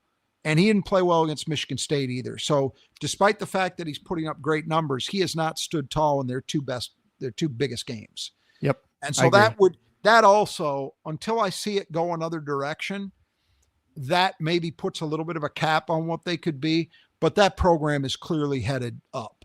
And I definitely think they're a tournament team. Out of curiosity, where'd Dom have them? Dom has them as the second 7 seed. And he had USC as a 6. Yep. He had USC was the last 6. So they're like, 2 spots. So they're different. pretty close. Yeah, I would right now, I got to tell you, just the eye test, I would take Iowa over USC. Well, sure. Decidedly. But they don't use the eye test apparently. I know it's what you're saying. early. Where do you think they're going to end up? Yeah. I think, that's what I mean. Where are they going to be in March? I just think Iowa will be in a better spot. So I like them. I think they're headed in the right direction. I think McCulloch needs another year or two to really get the kind of athletes, and I don't even mean just but physical specimens that can really play at the upper echelon of this league. Because I think, when they face Michigan, when they face Purdue, even when they face a team like Illinois, I think it's going to be tough for them. But that Iowa State game would give me a little bit of hope if I had the misfortune to be a Hawkeye. I was going to say, to be clear, you like Iowa, but you don't really like Iowa. No, I still dislike everything about them. Favorite, but I have to call a spade a spade. I think Ben McCulloch was a great hire, and I think he's already made them better. I think he's going to continue to make them better from here. They're just not quite at that level where you think, oh, that's a team that could really hang in there in the Big Ten race. Not yet. Yeah. I don't know the stats, but I also think the Mississippi game, I don't think Church was good in that game either. Well, that would be even more trouble. No, he was good. He was not good in the Grand Canyon game, which was their championship game. I do remember. Because that was like the 3rd game in 3 days or something. But yeah, and he plays that's the thing. That's the thing that would worry me a little bit is, if because they for everything they've done well, they're besides not being up to it physically, they're also not a team that has a lot of weapons outside of him. Yeah. There's not a lot of guys individually that scare you on that roster as scorers. So if he's not going to be on in big time games where you need it, that's got to change. They got to find a way to get him loose. Yeah. UCLA. Much lower than you had originally predicted. Yeah. Challenging. It's hard for me to get Donovan Dent hasn't been what I think we thought that he was going to be. Absolutely. I think that's really what it comes down to, right? That's where I was going to start. It really is. That was the addition that was supposed to make the difference, right? Is you're adding the guy that I think most people felt was the best point guard in the portal and maybe the best player, period. They won this game the other night over Cal Poly in a blowout. Let me see where Donovan's at. Because he was not in good shape the last time I looked. Yeah. So here's the deal.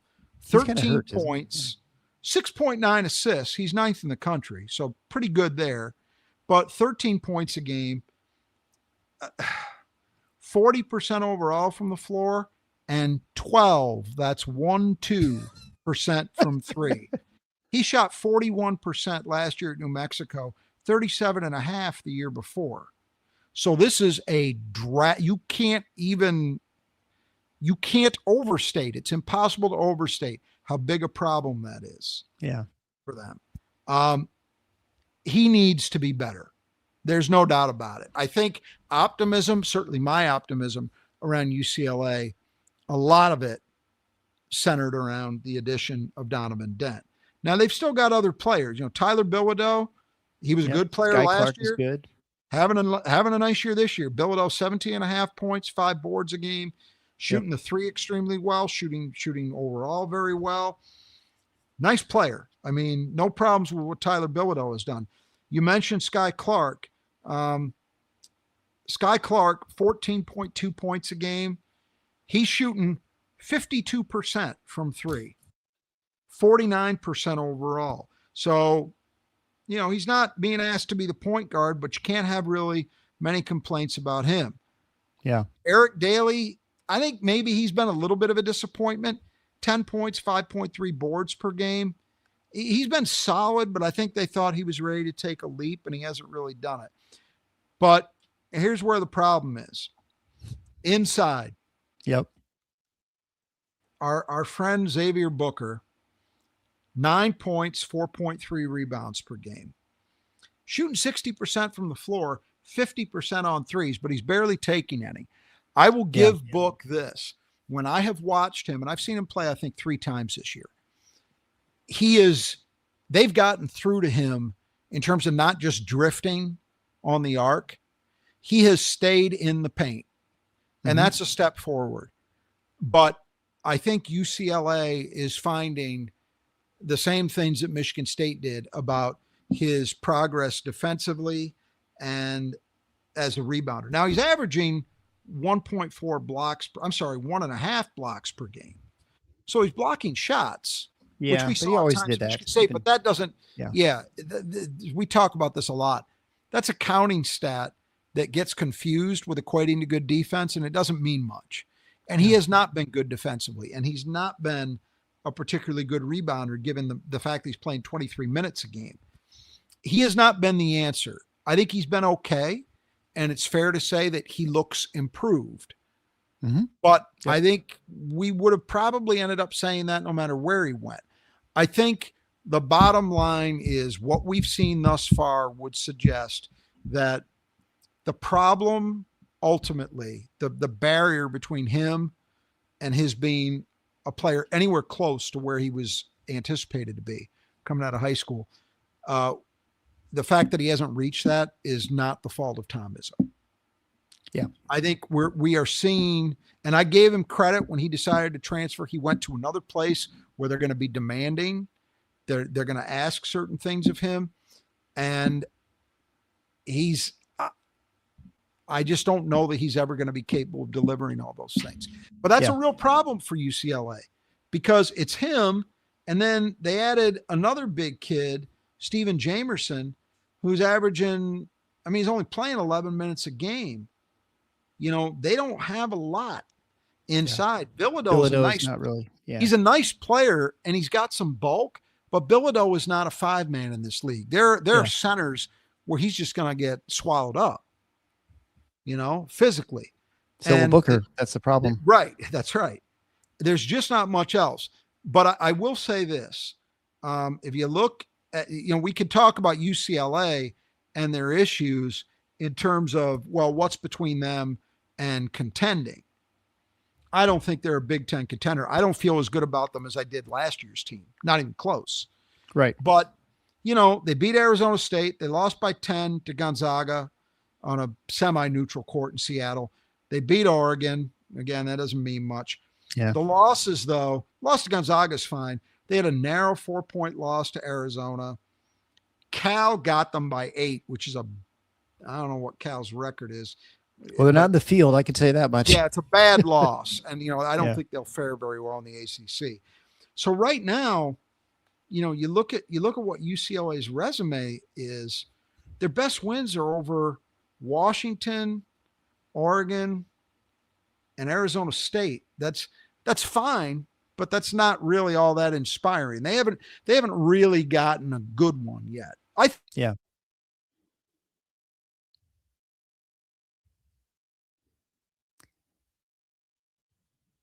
You lost Rod there for a little bit.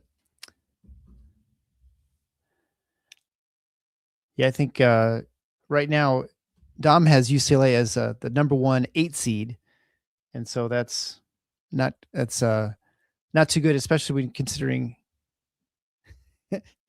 Yes, Rod forgot to have his laptop plugged in and it ran out of juice. And sorry about the Slido. It's just not working. So I apologize for that. So our poll is not going to end up getting done, which is not too exciting. But going on to that's about the end of the tier 2. I think so. Rod at the end of tier 2, as he's coming back here in just a second, will be Illinois. which is a team that I feel like they're every year we're just about in the same spot. And I don't know what all of you guys think, but it sure seems like Illinois is it's a big, huge roster turnover, much like Michigan, but Michigan has just made it work this year. Maybe they just have higher caliber transfers, and we'll get into that in just a moment here too as we move on to tier one. But I feel like Illinois is just a team that's really just I just wonder how long. I guess Underwood continues to win, and he continues to be able to kind of keep things rolling. But boy, it seems to me like it's going to be hard for me to have a lot of patience if I was an Illinois fan for a team that is, just sort of somewhat compelling, sort of interesting. And yet is that team going to, is a team like Illinois going to be able to make a real push to contend for the Big Ten again? It just seems like they're always about kind of just right on the edge. And so I just talking about Illinois because I think that's your next team. Yeah. If I recall the sort of the top of the tier two. Sorry, the hazard. No, that's all right. I told him you have your problem with your power cables. So, yeah, we're all back. No problem. So you're talking about Illinois. Sorry. Go ahead. Yeah. No, I mean, with Underwood, like how satisfied when I talk to my friend who's a big Illini fan, he's like, people are satisfied with Underwood. They're a compelling team usually, but they're not a team right now that you really feel. I mean, I guess the preseason you feel like they can be potentially competitive in the Big Ten. Watching this team right now, I don't think they're going to win the Big Ten. Are they a good team? Yeah, they're a good team. Yeah, and I guess you're comfortable with that, but I know Illinois fans want more and expect more, and I just don't know how much you can get behind a team that's almost a complete roster turnover every year, and you kind of end up with the same results every year. You're sort of churning through the same thing. Maybe that at some point people get tired of it, or maybe they're just okay with it. I don't know. I think they would say it's not always the same thing. You think back to 2 years ago, they had an Elite Eight, which considering where they've been that's true. Last 20 years in the wilderness or 17 years, whatever it was, that probably felt pretty good. And they had that team a couple years before that with Kofi Coburn and my old favorite, Andre Curbelo, guys like that was pretty good. So they've had some years that they've been better than others, but that's the thing. I think you can say Brad Underwood has successfully put an elevated floor That's under true. that program. Yep. The expectations are every year they're going to be a tournament team. And that is not what they had going for 14, 15 years. Yeah, with Weber and Gross, right? They're just the end of Weber and then Gross. It was sketchy, Yep. And that's changed. And I think that, and Underwood's they're not going to get rid of him. I know that much. But I do agree with you. As a fan, I would find it hard. Every year, you're dealing with serious turnover.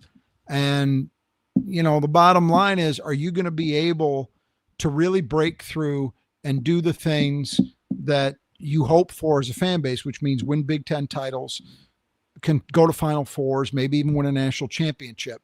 Right. And so far, I think on balance, you would say you don't expect those things on a regular basis out of Brad Underwood. He won a Big Ten. Didn't he win a regular season? I think he's won 2, I think.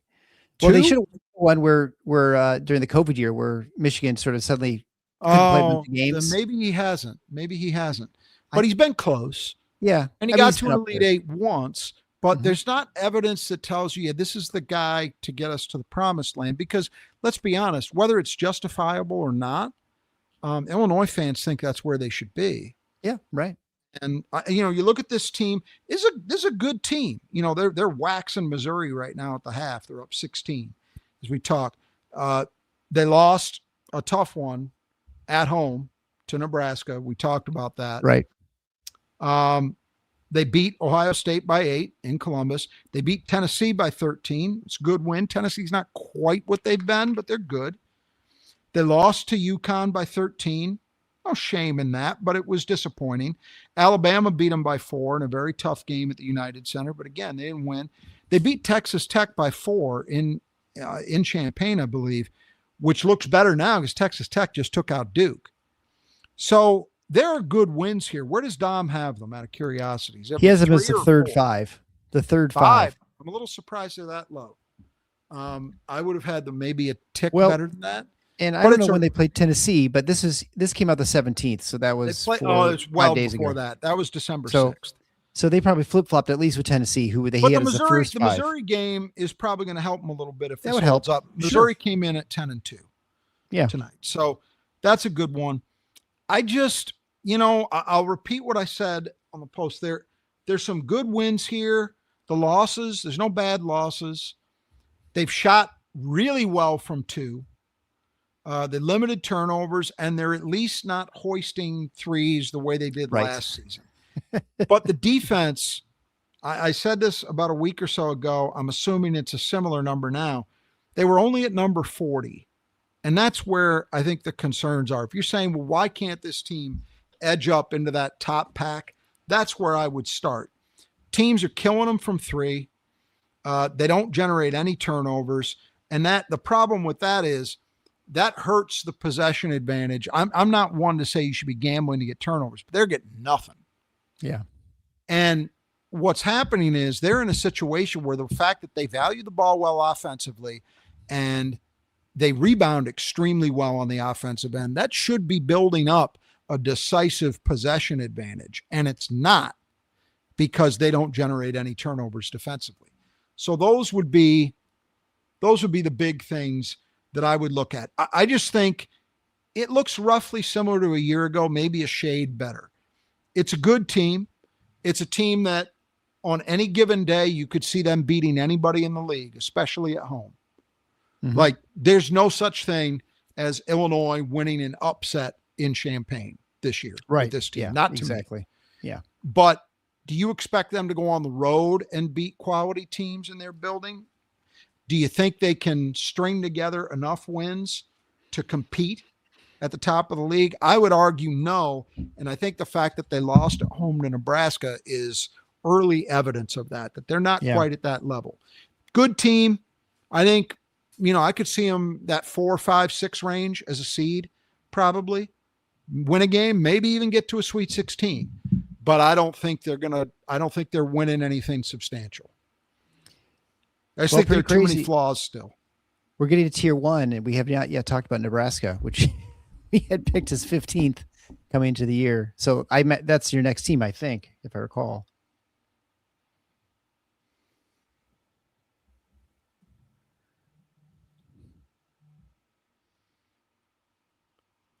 We've temporarily lost Eric's voice. Lost me. I guess my audio. Yeah, I can hear you.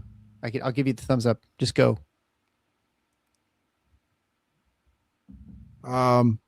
So I think to go on then to my tier 1A is Nebraska.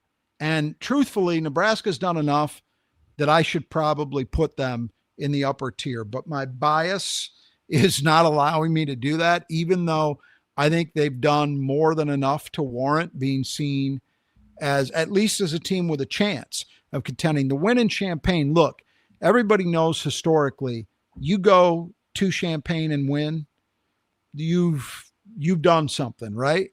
That's a meaningful win no matter where Illinois is at in a given season.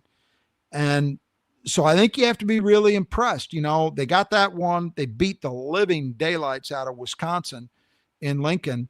They're top 30 on both offense and defense. The thing I like about them offensively, you watch the way they move, ball and man, and it's really, really impressive.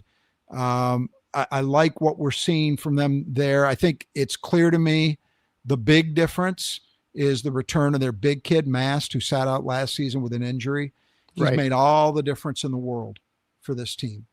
And so I'm very impressed by him.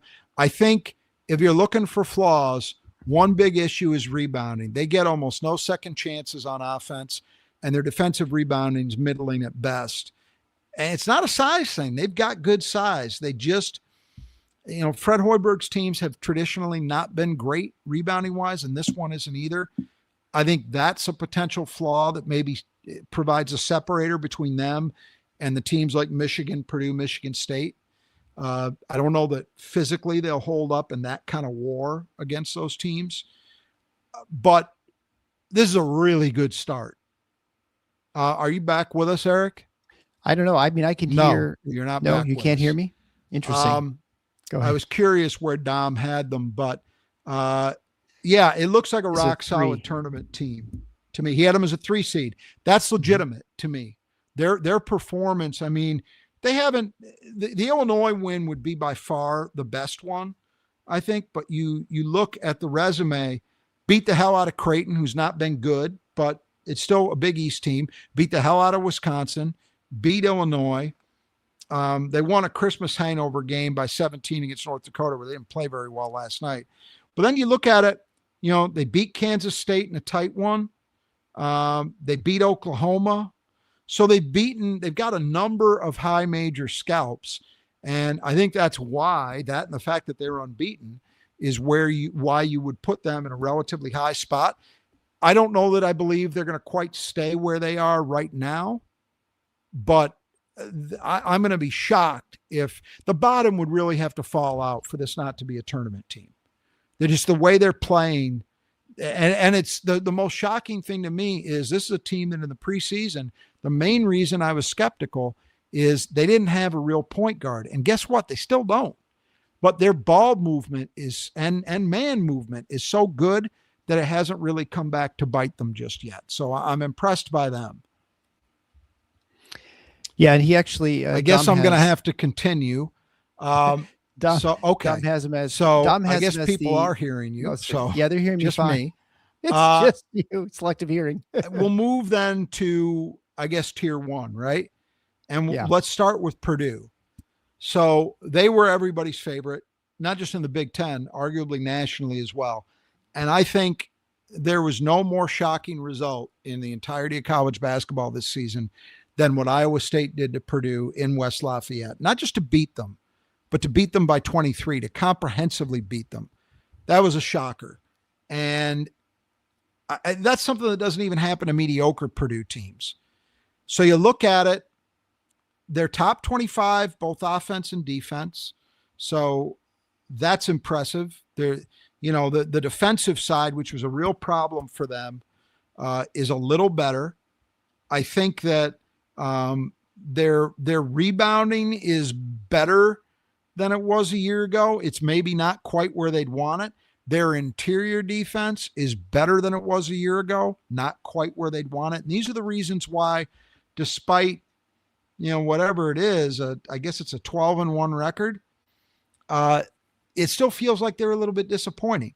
But there's a ton of time for that team to get its act together to play at the level that everybody expected. And let's be honest, you look at the resume, they're the last 2 seed with Dom. That makes sense to me. You look at the resume, they beat Auburn by 28. They beat Marquette by 20. They beat Minnesota by 18. They got blasted by Iowa State. They beat Rutgers by 16. And then you go back to November, they beat Alabama by 7. They beat Texas Tech by 30. That's a big one. So there's some good wins. There's some really impressive wins. I would just say on an individual level, Braden Smith's had a good year. I don't know that by his standards or the expectation level that was attached to him as a favorite for National Player of the Year coming into the season, I don't know that he's met that. And do you think he hit a ceiling last year? And did he hit a ceiling last year? I don't know. I mean, I think we can probably only answer that ultimately at the end, because there's a long way to go. And don't get me wrong, the guy is still playing very good basketball. I mean, he's averaging 9.6 assists per game. He's actually taken over the national assist lead from Jeremy Fears marginally. He's shooting 42% from 3. Very good, better than last year. He's at 42% overall, just 1% down from a year ago. His rebounding's down a tick, but still good for a guy his size at 4.1. The assists are incredible. I mean, 9.6 assists to 2.9 turnovers a game. really good, 3-to-1 ratio. But he's only scoring 12.6 points a game. That's Last weird. year he averaged 16. And I think the expectation was you would see a little better point production out of him. I don't know that that's ultimately the measurement that decides how well he's playing, but you make a point. I thought last year the big problem was the amount of minutes they piled on him. And you know what? His minutes are down. They're the lowest he's played since his freshman season. Last year, he played 37 minutes a game. He's averaging 32 right now. So that's worked. I think they're going to derive benefits from that in late February, early March when they need to. But I think if you're looking at where this Purdue team can get to another gear to be decidedly the best team in this league instead of just one with a chance to win it, I would look at two things. I would look at Braden Smith elevating his play just a little bit and them getting better in terms of their interior defense. They're much better than they were a year ago, but they were awful last year. They've only gotten to okay. They need to become good. And I think they've got guys that can help them get there. They just haven't done it yet. Yeah, we'll have Rod go out and come back in and see if he gets his audio working so he can hear me. So it's why was we trying to limp along here to the finish line.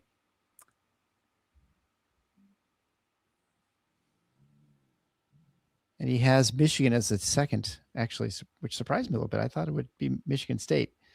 Not still a believer in Michigan, as Dom has Michigan as an overall number 1 seed, in which, at this point, I mean, they've not only they're winning every game, but they're just winning. They're just destroying teams. I think they've scored over 100 points 4 or 5 times this season. I mean, it's been pretty impressive how well they've done.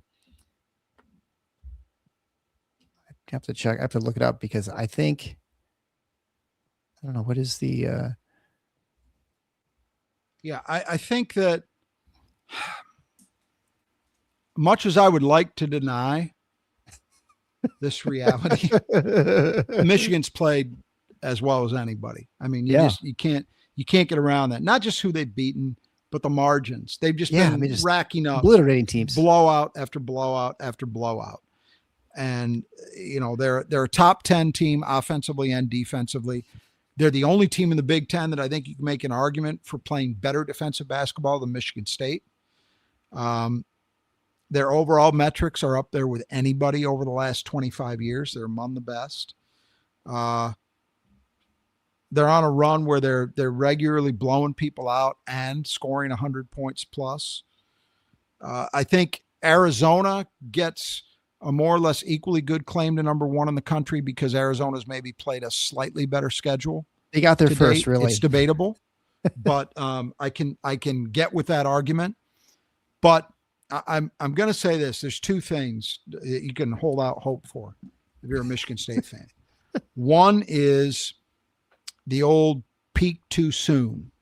Sure, and that's a real thing. I mean, I think in the back of our heads, if not explicitly, I think a number of Michigan State fans were probably wondering that about 2.5 weeks ago. Is in part because we never see Michigan State teams as sharp as they were early on. And I think it would have been natural to wonder, God, are we peaking too soon? That's a real thing. These are kids. They're young. Well, they're not all kids. We've got 40-year-olds in the league these days, but mostly kids. And, incoherent rosters and all the stuff that comes with that.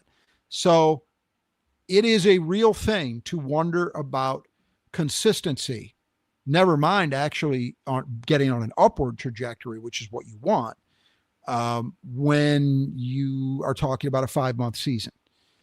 And it's hard to imagine Michigan playing better than they have. I don't know how they could, because all the things that were expected to be a strength, interior defense, rebounding at times, offensive rebounding especially, all of those things have been there.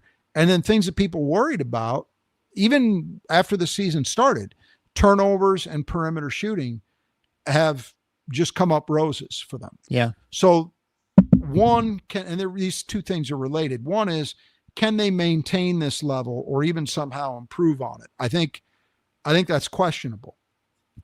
And then I think the second thing is, can their guard play even come close to maintaining the level they've had for the last 3 weeks, month, coming up on a month, really? Yeah. Maybe.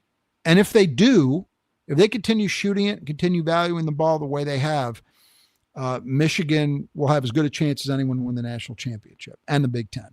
I mean, that's a factual statement. For sure. Because the other things they do well, they're not suddenly going to become a terrible defensive team on the interior. I just don't think that's going to happen. And even on the perimeter, I think they can only be some version of solid at worst. But offensively, I'm still skeptical. And I'm skeptical because I've seen the track records of these guys that they're playing. And that would lead you to wonder, is the other shoe going to drop at some point? Now, maybe it doesn't, but I'm saying don't lose hope. I would also say this. They've beaten some name brands, and the margins are very impressive. Don't get me wrong.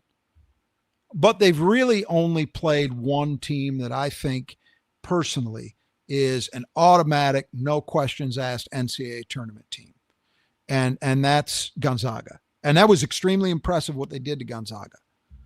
But, we talked about this a couple of weeks ago, wondering, is there a reason why we seem to be seeing more absolute blowouts, even in games between high majors? And Michigan's been consistently doing it to everybody. So full credit to them. It's not, it's happening. It's real. But I do sort of wonder, and they're Big Ten games, who they play, Maryland and Rutgers. Is that right? Yeah. Rutgers. Yeah. Yeah. Come on. I mean, they haven't tested, Michigan State has played a better Big Ten schedule so far for what it's worth through 2 games. Yeah. Just by virtue of playing Iowa. Right. Yeah. Right. So they haven't really been tested yet. We haven't seen this team. They played a true road game against TCU, and TCU's played well enough since then that I guess you got to give them credit in winning a tight one. A game I didn't think Michigan looked very good, to be honest, but TCU probably had something to do with that in retrospect. And then they went to Maryland and managed to win that game, pull away late. But we're going to find out, they got to go to West Lafayette. They got to go to East Lansing. I'm not sure whether they play in Champaign or not this year, but they're going to get tested. They're going to get tested as they did for 3/4 of the Maryland game by a team that's not very good. Right. So there are going to be tests that they go through. Where it all lands, hey, that's up for debate. And I certainly can't question anybody that thinks that they can win everything, because they can, based on what they've done to date. But I don't see it. I don't see it yet. We need a lot more data before, in my opinion, you can say, oh, clear cut, this is automatically the Big Ten champion. No questions about it. I just think too much of Purdue, and I think too much of Michigan State to believe that right now. Let me go through the schedule just despite briefly. How impressive their start's been. Briefly, they have a McNeese at home, and then they're home against USC, at Penn State, home against Wisconsin, at Washington, at Oregon, home against Indiana, home against Ohio State, home against Nebraska. Then they're at Michigan State to finish up January. So this, in some ways, it kind of reminds me of Michigan State's schedule last year, where you had a lot of doubters. Michigan State was winning those games. They're kind of running away with things. And so, it'll be interesting to see what happens. All right. Why don't you go ahead? And I guess that's probably it. We'll just wrap it up there. And now that Rod has lost audio contact with me again, which is probably fine at this point.